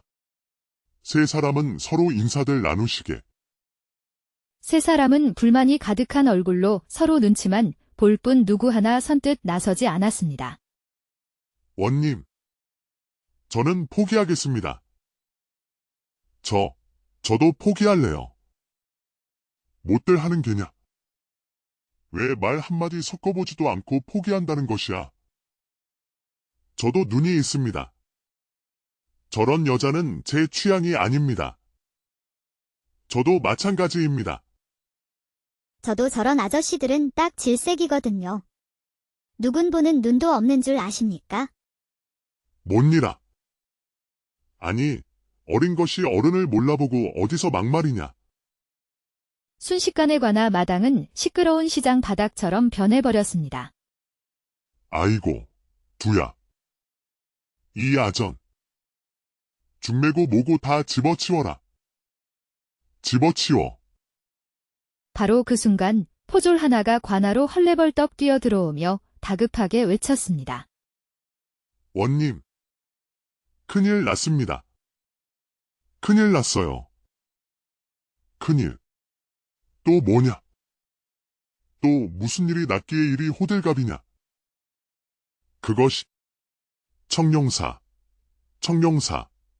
금불상, 김불상을 도둑 맞았답니다. 뭐시? 청룡사의 금불상을 도둑 맞아. 아이고, 이제 내 목도 달아나겠구나. 여봐라. 일단 저자들은 돌려보내고 강옥년 부녀는 옥에 가두어라. 원님, 현감의 불호령에 홍련과 아버지는 졸지에 난생 처음 옥에 갇히는 신세가 되고 말았습니다. 차갑고 축축한 감옥 안에서 홍련은 자신 때문에 옥살이까지 하게 된 아버지를 보며 고개를 숙이고 울먹였습니다. 아버지, 저 때문에 죄송해요. 아니다. 홍련아. 죄송할 것 없다. 세상 일이 어찌 사람 뜻대로만 다 되겠느냐. 부부의 인연이라는 것도 다 하늘의 때가 되어야 맺어지는 법이거늘 억지로 한다고 될 일이 아니지. 그렇게 2 사람이 옥에 갇힌 지 한참이 지나 깊은 어둠이 내리자 옥문 앞이 갑자기 소란스러워지더니 포졸들이 험상궂은 인상의 산에 하나를 거칠게 끌고 와 옥에 가두었습니다. 들어가. 얌전히 있거라. 원님께서 돌아오시는 대로 내놈의 신문이 시작될 것이니. 산에는 맞은편 감방에서 그 모습을 지켜보던 홍련과 눈이 마주치자 사나운 눈빛으로 쏘아보며 중얼거렸습니다. 뭘 그렇게 빤히 쳐다보느냐. 내 눈 가지고 내가 쳐다보는데 뭐 보태준 거라도 있어? 계집치고는 담력이 제법이구나. 웬만한 사내도 내 눈빛을 마주하면 오금을 저리는데 남자로 태어났다면 큰 인물이 되었을지도 모르겠군. 홍련아, 그만하거라. 저 사람 눈빛이 너무 무섭다. 그날 밤 깜빡 잠이 들었던 홍련은 코를 찌르는 듯한 비릿하면서도 달콤한 향기에 잠에서 깨어났습니다. 주변을 살펴보니 아버지와 감옥을 지키던 포졸들이 모두 깊은 잠에 빠져 정신없이 쓰러져 있었습니다. 그때 시커먼 그림자 2개가 소리 없이 감옥 안으로 들어와 쓰러진 포졸을 흔들어 보더니 낮은 목소리로 속삭였습니다. 미혼양, 미혼양, 이 제대로 들었군. 깊이 잠들었어.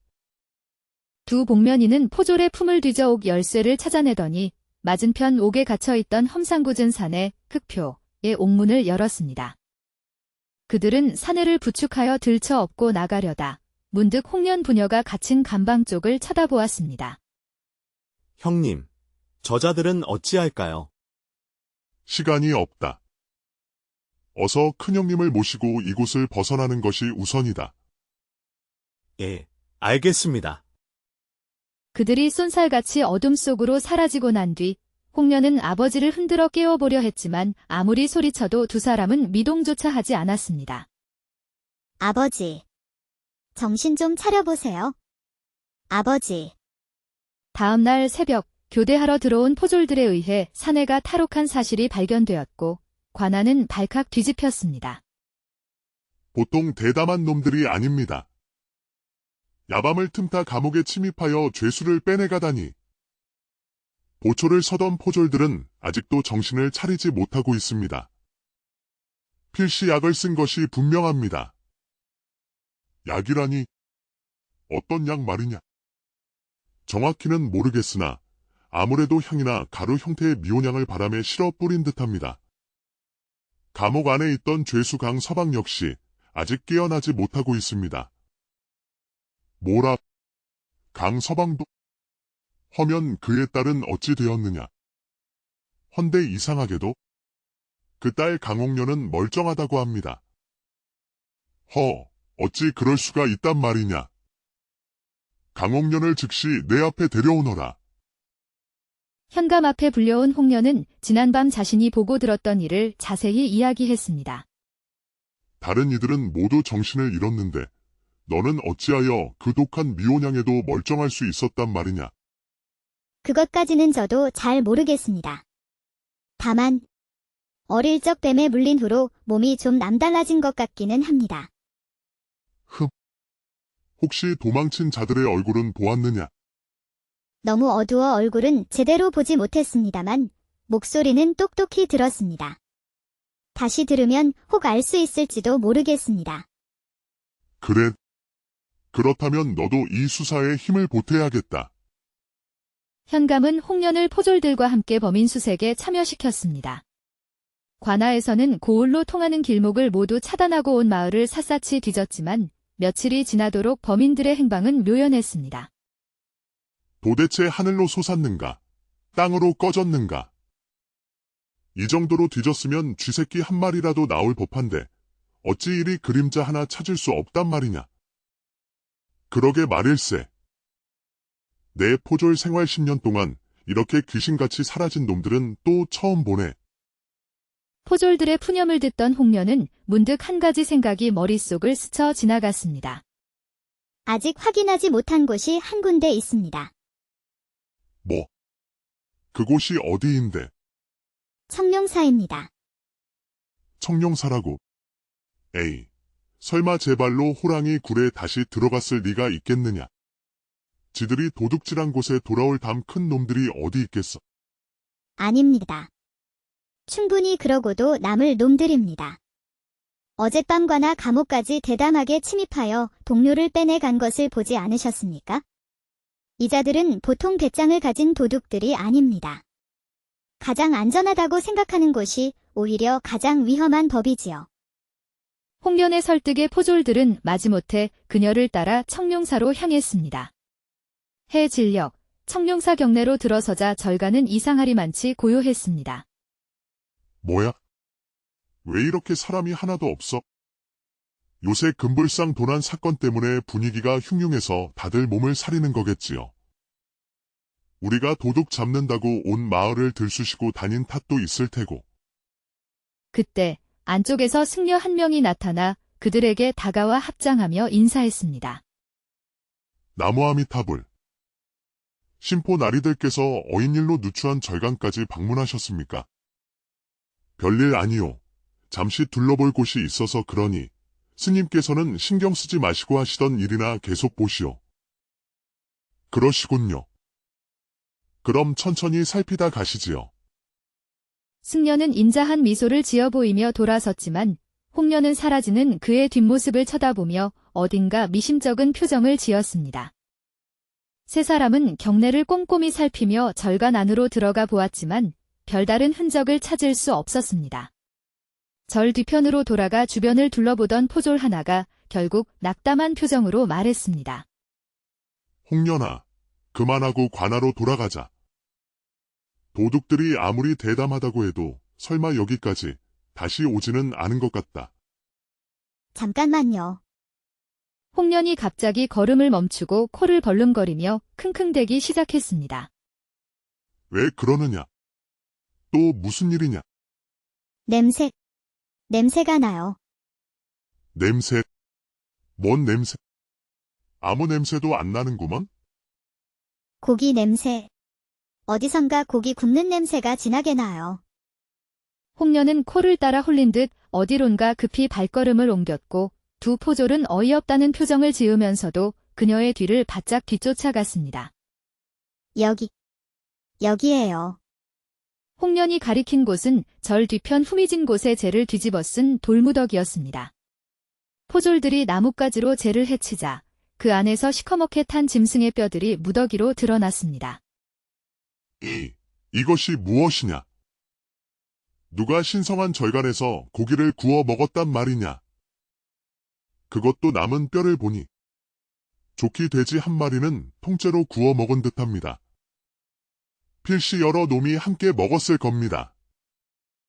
바로 그때 그들 뒤에서 박수 소리와 함께 비웃음 섞인 목소리가 들려왔습니다. 대단하구나, 대단해. 계집의 코가 이리 밝을 줄이야. 처음 봤을 때부터 뭔가 예사롭지 않다 싶었는데 내 감은 역시 틀리지 않는단 말이지. 말을 하며 어둠 속에서 모습을 드러낸 자는 다름 아닌 흑표였습니다. 그의 뒤로는 가짜 승려와 또 다른 험악한 인상의 사내까지 3명의 도적이 그들 앞을 가로막고 서 있었습니다. 네 놈들. 딱 거기 멈춰라. 우리가 누군 줄 아느냐? 이놈들아, 오늘 아주 제대로 임자 만난 줄 알아라. 포졸들이 육모방망이를 빼어들고 큰 소리쳤지만 도적들은 자기들끼리 낄낄거리며 조금도 겁먹은 기색이 없었습니다. 흐흐흐, 그건 뭐에 쓰는 몽둥이냐? 그걸로 다듬이질이라도 하려고 그러느냐? 이렇게 된 이상 어쩔 수 없다. 홍련아, 너는 우리 뒤로 물러나 있거라. 기회를 봐서 어서 도망쳐. 우리가 저놈들을 최대한 잡아놓을 테니. 그때 도적 둘이 포졸들에게 달려들었고 가짜 승려는 홍련 쪽으로 다가왔습니다. 쯧쯧, 금불상을 훔친 것도 모자라 이제 사람까지 해치려 하다니. 신성한 절 안에서 그런 짓을 했다가는 부처님이 노하실 것이다. 흥. 우리가 부처님을 두려워했다면 어찌 이런 일을 벌였겠느냐. 얘들아. 해가 지기 전에 어서 저놈들을 처리하고 일을 마무리 짓자. 예, 형님. 흑표의 명령에 두 도적이 포졸들에게 맹렬하게 덤벼들었습니다. 순식간에 4사람이 서로 엉겨붙어 싸우기 시작했고 조용하던 절간은 삽시간에 아수라장이 되었습니다. 시간이 지나면서 점차 포졸들이 밀리기 시작했고 홍련은 긴장한 채 싸움을 지켜보다가 도적 하나가 포졸을 쓰러뜨리려는 순간 땅에 떨어진 육모방망이를 움켜쥐고 앞으로 나섰습니다. 더 이상 그만두지 못할까. 더 이상 사람을 해치려 들면 나도 참지 않을 것이다. 아이고, 무서워라. 이를 어쩌나. 우린 한번 시작한 일은 끝장을 보는 성격인데. 덩치만 큰 처녀께서는 우리를 어떻게 막으실 참인가? 그렇다면 어쩔 수 없지? 나는 여태껏 한 번도 사람에게 이 힘을 써본 적은 없지만 오늘은 당신들을 막기 위해 있는 힘을 다할 테니 각오하는 게 좋을 것이다. 말을 마친 홍련이 가짜 승려에게 맹렬히 덤벼들었습니다. 그녀를 얕보던 가짜 승려는 홍련이 휘두르는 육모방망이를 몇 번 막아내더니 금세 얼굴이 사색이 되어 소리쳤습니다. 뭘 처먹었기에 계집의 힘이 이리도 좋은 것이냐. 이대로 가다간 내가 당하겠다. 막내야, 이리 와서 힘을 합치자. 그의 외침에 옆에서 다른 포졸과 싸우던 막내 도적까지 홍련에게 덤벼들어 순식간에 2대1의 불리한 싸움이 되었습니다. 그러나 홍련은 조금도 밀리지 않고 오히려 더욱 거세게 방망이를 휘둘렀고 어느새 두 도적은 홍련의 압도적인 힘에 밀려 뒷걸음질치기 시작했습니다. 결국 가짜 승려가 팔을 부여잡고 비명을 지르며 쓰러져 버렸습니다. 그동안 싸움을 지켜만 보던 두목, 흑표가 놀란 표정으로 앞으로 나섰습니다. 헌, 정말 웬만한 장정보다 훨씬 낫구나. 허나 아쉽지만 우리 앞을 가로막은 이상 더는 살려둘 수 없다. 흑표가 허리춤에서 번쩍이는 단도를 뽑아 들었고 홍련 역시 다시 한번 육모방망이를 고쳐 잡았습니다. 지금이라도 늦지 않았소. 그만 항복하고 관하로 가서 죗값을 치르는 게 좋을 것이오. 충고는 고맙지만 그렇게는 안 되지. 자, 어디 한번 덤벼보아라. 그 말을 끝으로 흑표와 홍련은 서로에게 달려들었습니다. 흑표는 날렵하게 홍련의 공격을 피하며 단도를 휘둘렀고 홍련은 육중한 방망이로 그의 공격을 막아내며 강력하게 반격했습니다. 방망이를 막아낼 때마다 팔 전체가 쩌릿쩌릿 울려오는 것을 느낀 흑표는 위기감을 느끼고 비열한 수를 쓰기로 결심했습니다. 무슨 힘이 이리도 세단 말이냐. 그는 갑자기 몸을 숙여 바닥에 흙을 한 움큼 집어들더니 그대로 홍련의 얼굴을 향해 뿌렸습니다. 순간적으로 시야를 가린 홍련이 주춤하는 사이 흑표는 그 틈을 타 도망치려 했습니다. 사내대장부가 되어서 이렇게 비겁한 수를 쓰고 도망치려 하다니 용서 못한다. 고함을 지르며 홍련은 손에 쥐고 있던 육모방망이를 도망치는 흑표의 등을 향해 혼신의 힘을 다해 집어 던졌습니다. 방망이는 정확하게 그의 등을 후려쳤고 흑표는 비명과 함께 땅바닥에 쓰러져 버렸습니다. 두목이 쓰러지는 모습을 본 나머지 도적들은 싸울 의지를 완전히 잃고 얼음처럼 굳어버렸고 포졸들은 그 기회를 놓치지 않고 재빨리 달려들어 남은 도적들을 포승줄로 꽁꽁 묶어버렸습니다. 도적들을 모두 제압한 홍련과 포졸들은 절간 구석의 광에 갇혀있던 진짜 청룡사 스님들을 발견하여 무사히 구출했습니다. 나무아미타불. 세 분이 아니었으면 저희는 큰 화를 당할 뻔했습니다. 참으로 감사합니다. 홍련과 포졸들은 도적들을 굴비 엮듯 줄줄이 엮어 끌고 저작거리로 나섰습니다. 처녀가 앞장서서 흉악한 도적대를 잡았다는 소문은 삽시간에 온 마을로 퍼져나갔고 마을 사람들은 길가로 몰려나와 환호했습니다.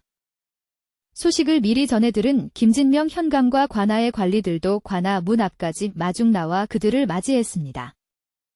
오, 장하다 강홍련. 내가 이토록 큰일을 해낼 줄이야. 이런 흉악한 놈들은 당장 옥에 가두어라. 내 놈들에게는 국법에 따라 엄벌이 내려질 것이니 단단히 각오하고 있거라. 모든 소동이 정리되자 현감은 옥에 갇혀있던 홍련의 아버지를 풀어주고 홍련과 마주 앉았습니다. 강홍련, 너는 보면 볼수록 참으로 신기한 아이로구나. 어찌 그런 기지와 용맹을 지녔을까? 여튼 내 덕분에 나도 이 고을도 큰 위기를 넘겼다. 허나 아직 해결해야 할 일이 하나 남았지 않느냐? 예. 또 무엇이 남았다는 말씀이신지요? 뭐긴 뭐야? 내 혼사 문제지. 원님, 나도 내 공을 생각해서 이번 혼사 문제는 어찌 넘어가고 싶었지만 주상전하의 어명이 지엄하신지라 나로서도 어쩔 도리가 없다. 다만 내가 관찰사께 장계를 올려 그 기한을 올해 연말까지 만이라도 말미를 달라고 간청해 볼 터이니 내가 힘쓸 수 있는 것은 여기까지다. 현감과의 이야기를 마친 홍련이 관할을 나서자 초췌한 얼굴의 아버지가 그녀를 반갑게 맞이했습니다. 홍련아, 내 딸. 아이고, 어찌 그리 위험한 일을 했느냐. 아버지, 괜찮아요. 그다지 위험하지도 않았어요. 아이고, 그런 소리 마라. 앞으로는 절대 이런 위험한 일에는 나서지 말 거라. 알겠느냐? 네, 아버지. 얼른 집으로 가요. 어머니랑 동생들이 눈 빠지게 기다리고 있겠네요. 그래, 어서 집으로 가자꾸나. 홍련이 아버지와 함께 집으로 돌아가는 길, 만나는 마을 사람들마다 그녀를 향해 엄지손가락을 치켜세우며 칭찬과 격려를 아끼지 않았습니다. 늘 혼인 못한 딸 때문에 걱정이 태산 같았던 홍련의 아버지는 마을 사람들의 존경과 칭찬을 한 몸에 받는 딸의 늠름한 뒷모습을 바라보며 더없이 자랑스러운 마음을 느꼈습니다. 조선 중기, 극심한 가뭄이 온 땅을 핥히던 어느 해 여름, 충청남도 공주 근처의 작은 마을 버든에 애는 29회를 넘기도록 혼처를 찾지 못한 강홍련이라는 처녀가 살고 있었습니다. 홍련은 보통의 여인들과는 사뭇 다른 외양을 지니고 있었는데 키는 웬만한 사내보다 머리 하나는 좋기 더 컸고 그 체격 또한 곰처럼 다부졌습니다. 둥근 얼굴에 유독 두 뺨만은 언제나 잘 익은 사과처럼 붉게 상기되어 있어 어릴 적에는 동네 개구쟁이들의 짓궂은 놀림감이 되기도 하였습니다. 홍련은 마을에서 유일하게 혼인하지 못한 노처녀였습니다. 얼마 전 유일한 버디였던 수련이 화사한 봄날 시집을 가면서부터는 정말로 그녀 혼자 남게 되었습니다. 친구의 혼례식 날 곱게 단장한 새 신부 수련을 보며 홍련은 진심으로 기뻐하며 웃어 보였습니다. 수련아, 정말 곱구나. 선녀가 따로 없다. 홍련아, 나까지 가버려서 너 혼자 남게 되어 미안하구나. 무슨 소리냐. 너와 나의 처지가 같더냐? 너처럼 아리따운 처녀는 데려가려는 사내들이 줄을 섰지만 나는 내 팔자가 이러하니 그런 것이지. 나는 뭐 이대로 흙이나 파먹고 살다가 한 세상 가면 그만이다. 홍련의 말처럼 가녀리고 여성스러운 수련과 달리 홍련은 그 풍채가 워낙 장대하여 옷만 바꿔 입으면 건장한 사내로 착각할 정도였습니다. 그때 마을의 젊은 장정인 칠성이가 다가와 홍련에게 아는 체를 했습니다. 홍련이 아니냐? 너도 왔구나. 그래, 수련이 시집가는 날인데 내가 와봐야지. 그런데 너는 아이들과 부인은 어쩌고 혼자 왔느냐? 오기야 밭을 나갔고 애들은 저희끼리 놀기 바쁘지. 나라도 잠깐 짬을 내서 친구 얼굴 보러 온 게다. 그나저나 홍련아, 너도 이제 그만 시집가야 하지 않겠냐? 우리 버든의 마을의 마지막 노처녀가 너 하나 남았잖느냐? 칠성이는 짓궂게 웃으며 홍련의 아픈 곳을 콕 찔렀고 옆에 있던 수련이 난처한 얼굴로 그의 말을 막아섰지만 홍련은 애써 태연한 척 웃어 보였습니다. 내 걱정은 마라. 갈 때 되면 가겠지? 아니면 말고. 그래. 내가 괜한 소리를 했구나. 그럼 난 이만 가봐야겠다. 농사일이 산더미 같아서. 칠성이가 자리를 뜨자 홍련은 괜찮다는 듯 손을 저었지만 그의 말은 가시처럼 그녀의 가슴에 박혀 좀처럼 빠지지 않았습니다. 그날 오후 해가 뉘엿뉘엿 서산으로 넘어갈 무렵 홍련은 심란한 마음을 달래려 강가를 홀로 걷다가 집으로 돌아가고 있었습니다. 그런데 저만치서 비틀거리며 다가오는 두 사내가 있었습니다. 아침에 보았던 칠성이와 그의 둘도 없는 친구 만복이었습니다. 둘은 술에 잔뜩 취해 있었습니다. 어이쿠, 이게 누구야? 우리 홍련이 아니신가? 칠성이 너는 아까 농사일 하러 간다더니 웬 술을 이리 진탕 마셨느냐? 허, 오늘 기분 좋은 일이 있어서 한잔했지. 그나저나 우리 홍련이 이제 수련이마저 시집 가버렸으니 외로워서 어쩌? 같이 어울릴 사람도 없고. 어울릴 사람이 왜 없어? 심심하면 우리랑 술이나 한잔하며 어울리면 되지.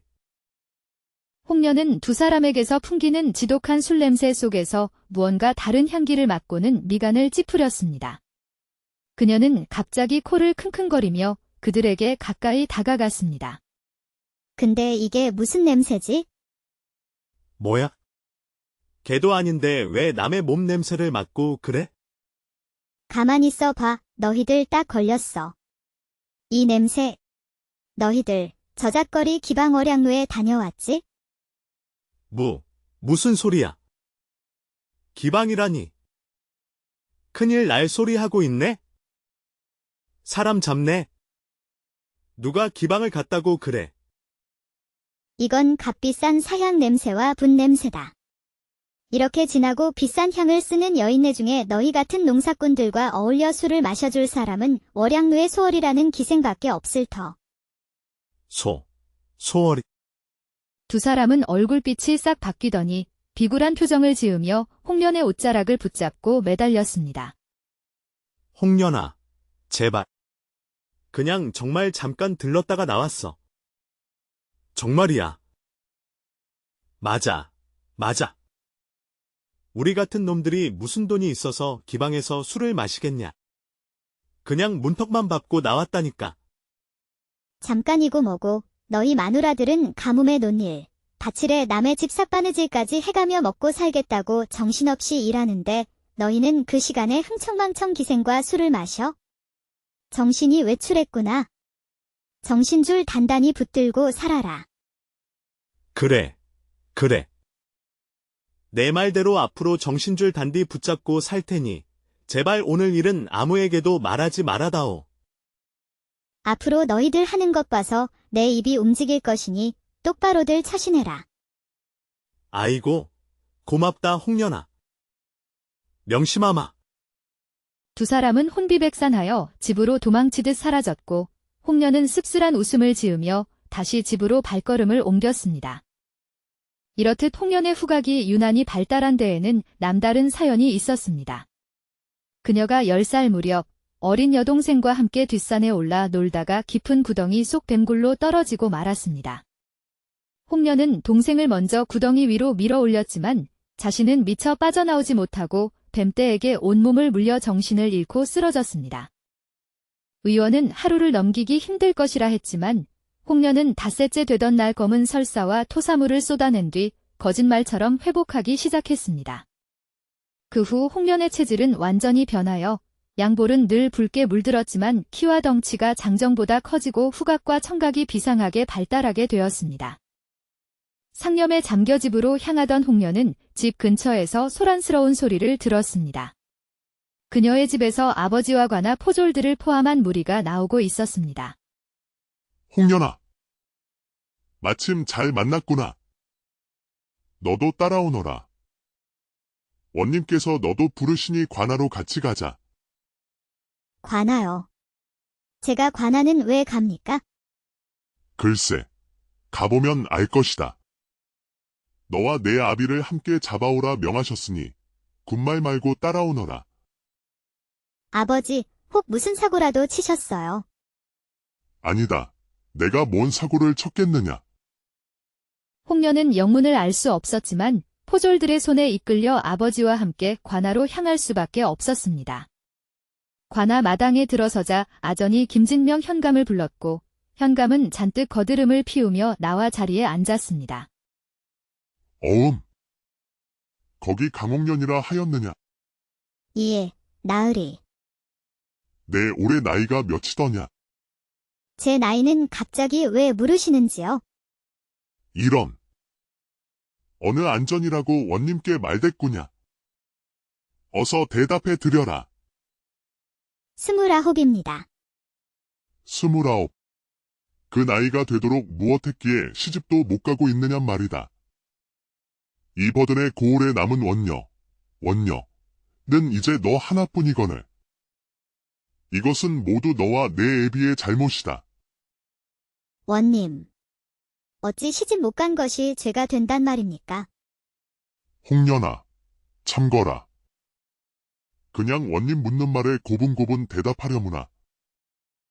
나라에 극심한 가뭄이 들어온 백성들이 고통받는 이때에 주상 전하께서 친히 어명을 내리셨다.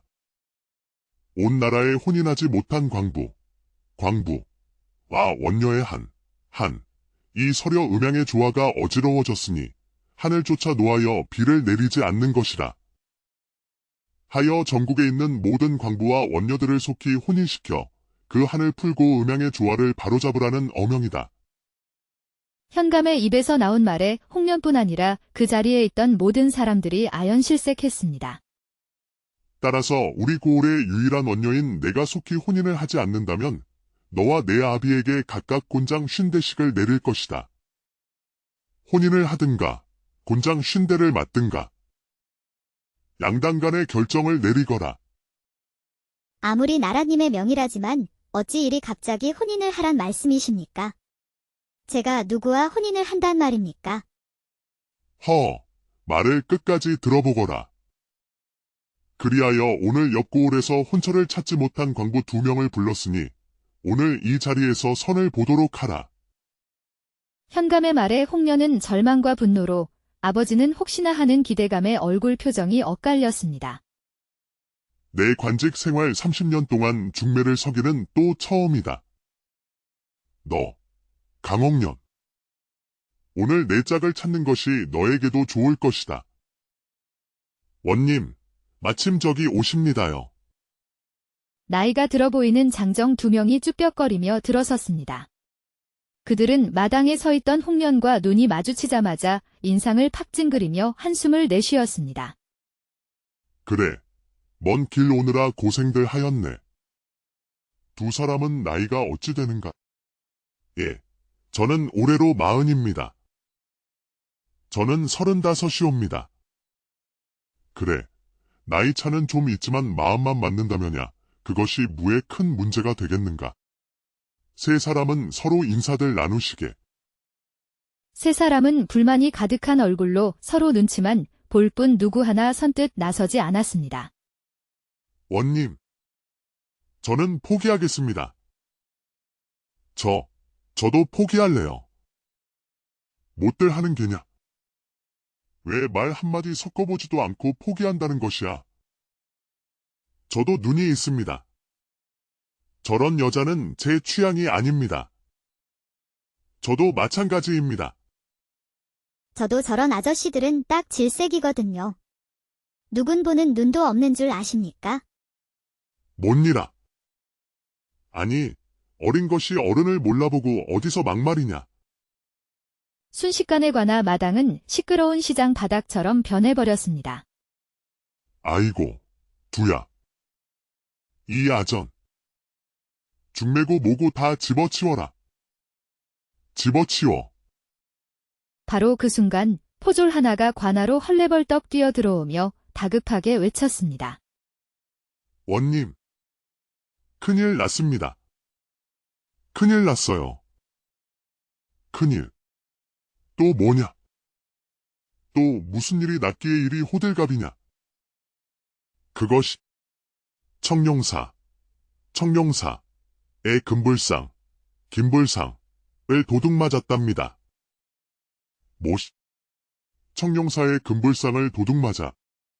아이고, 이제 내 목도 달아나겠구나. 여봐라. 일단 저자들은 돌려보내고 강옥년 부녀는 옥에 가두어라. 원님. 현감의 불호령에 홍련과 아버지는 졸지에 난생 처음 옥에 갇히는 신세가 되고 말았습니다. 차갑고 축축한 감옥 안에서 홍련은 자신 때문에 옥살이까지 하게 된 아버지를 보며 고개를 숙이고 울먹였습니다. 아버지. 저 때문에 죄송해요. 아니다. 홍련아. 죄송할 것 없다. 세상 일이 어찌 사람 뜻대로만 다 되겠느냐. 부부의 인연이라는 것도 다 하늘의 때가 되어야 맺어지는 법이거늘 억지로 한다고 될 일이 아니지. 그렇게 2 사람이 옥에 갇힌 지 한참이 지나 깊은 어둠이 내리자 옥문 앞이 갑자기 소란스러워지더니 포졸들이 험상궂은 인상의 산에 하나를 거칠게 끌고 와 옥에 가두었습니다. 들어가. 얌전히 있거라. 원님께서 돌아오시는 대로 내놈의 신문이 시작될 것이니. 사내는 맞은편 감방에서 그 모습을 지켜보던 홍련과 눈이 마주치자 사나운 눈빛으로 쏘아보며 중얼거렸습니다. 뭘 그렇게 빤히 쳐다보느냐. 내 눈 가지고 내가 쳐다보는데 뭐 보태준 거라도 있어? 허, 계집치고는 담력이 제법이구나. 웬만한 사내도 내 눈빛을 마주하면 오금을 저리는데 남자로 태어났다면 큰 인물이 되었을지도 모르겠군. 홍련아, 그만하거라. 저 사람 눈빛이 너무 무섭다. 그날 밤 깜빡 잠이 들었던 홍련은 코를 찌르는 듯한 비릿하면서도 달콤한 향기에 잠에서 깨어났습니다. 주변을 살펴보니 아버지와 감옥을 지키던 포졸들이 모두 깊은 잠에 빠져 정신없이 쓰러져 있었습니다. 그때 시커먼 그림자 2개가 소리 없이 감옥 안으로 들어와 쓰러진 포졸을 흔들어 보더니 낮은 목소리로 속삭였습니다. 미혼양, 미혼양, 이 제대로 들었군. 깊이 잠들었어. 두 복면이는 포졸의 품을 뒤져 옥 열쇠를 찾아내더니 맞은편 옥에 갇혀있던 험상궂은 산의 흑표의 옥문을 열었습니다. 그들은 사내를 부축하여 들쳐 업고 나가려다 문득 홍련 부녀가 갇힌 감방 쪽을 쳐다보았습니다. 형님, 저자들은 어찌할까요? 시간이 없다. 어서 큰형님을 모시고 이곳을 벗어나는 것이 우선이다. 예, 알겠습니다.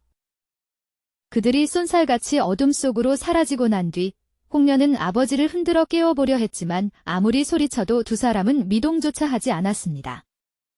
아버지. 정신 좀 차려보세요. 아버지. 다음 날 새벽 교대하러 들어온 포졸들에 의해 사내가 탈옥한 사실이 발견되었고 관아는 발칵 뒤집혔습니다. 보통 대담한 놈들이 아닙니다.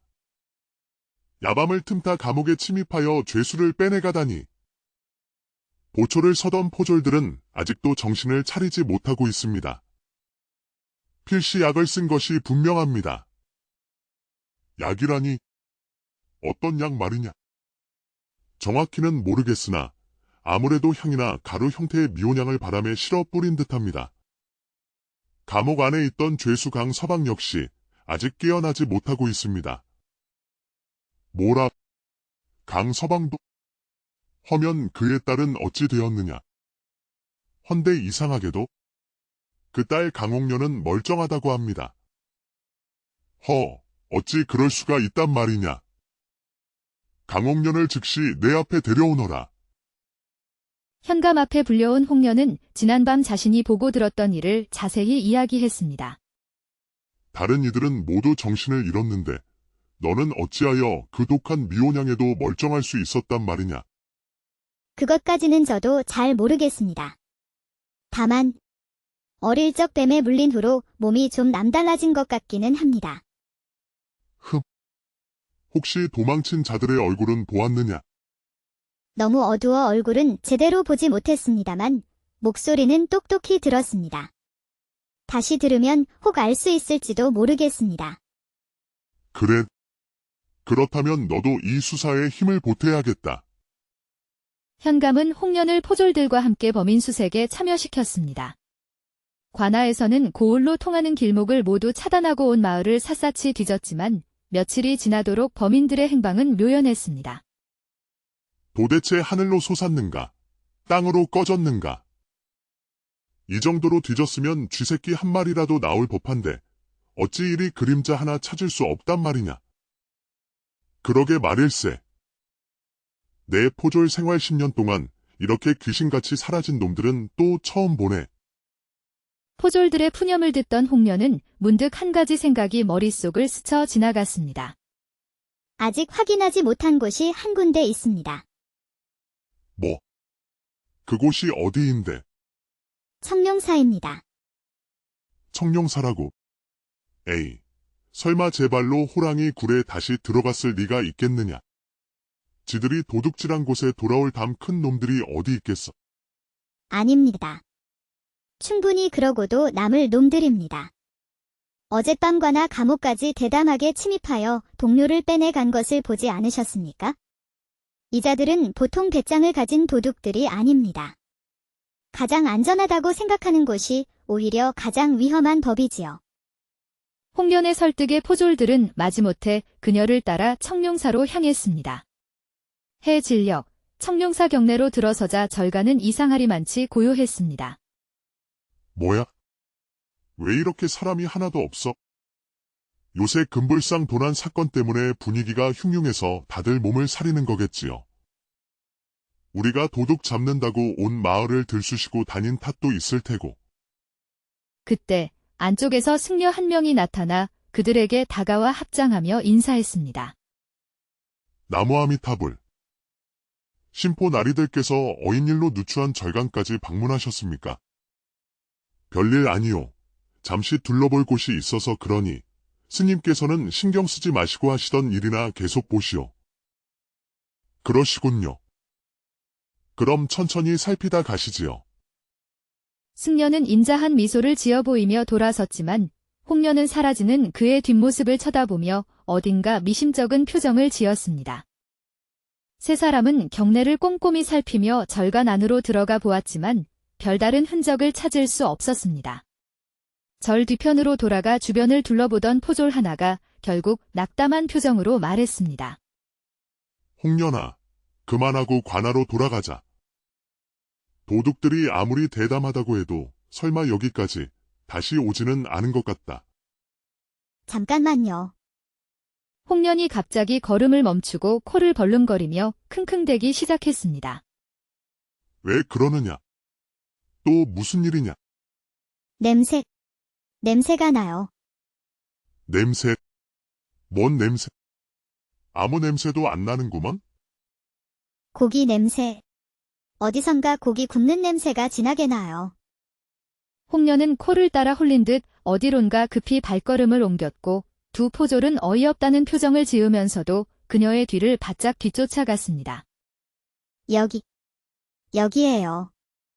홍련이 가리킨 곳은 절 뒤편 후미진 곳에 재를 뒤집어 쓴 돌무더기였습니다.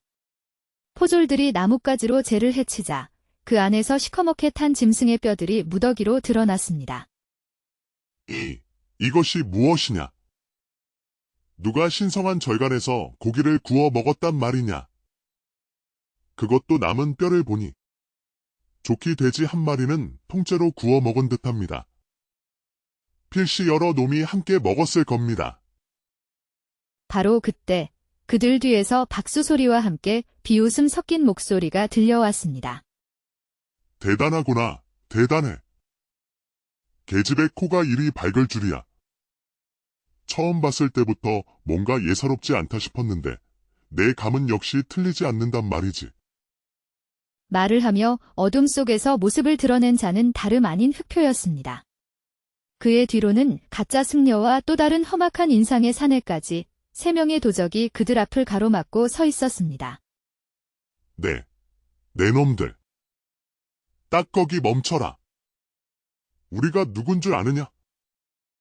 이놈들아, 오늘 아주 제대로 임자 만난 줄 알아라. 포졸들이 육모방망이를 빼어들고 큰소리쳤지만 도적들은 자기들끼리 낄낄거리며 조금도 겁먹은 기색이 없었습니다. 흐흐흐, 그건 뭐에 쓰는 몽둥이냐? 그걸로 다듬이질이라도 하려고 그러느냐? 이렇게 된 이상 어쩔 수 없다. 홍련아, 너는 우리 뒤로 물러나 있거라.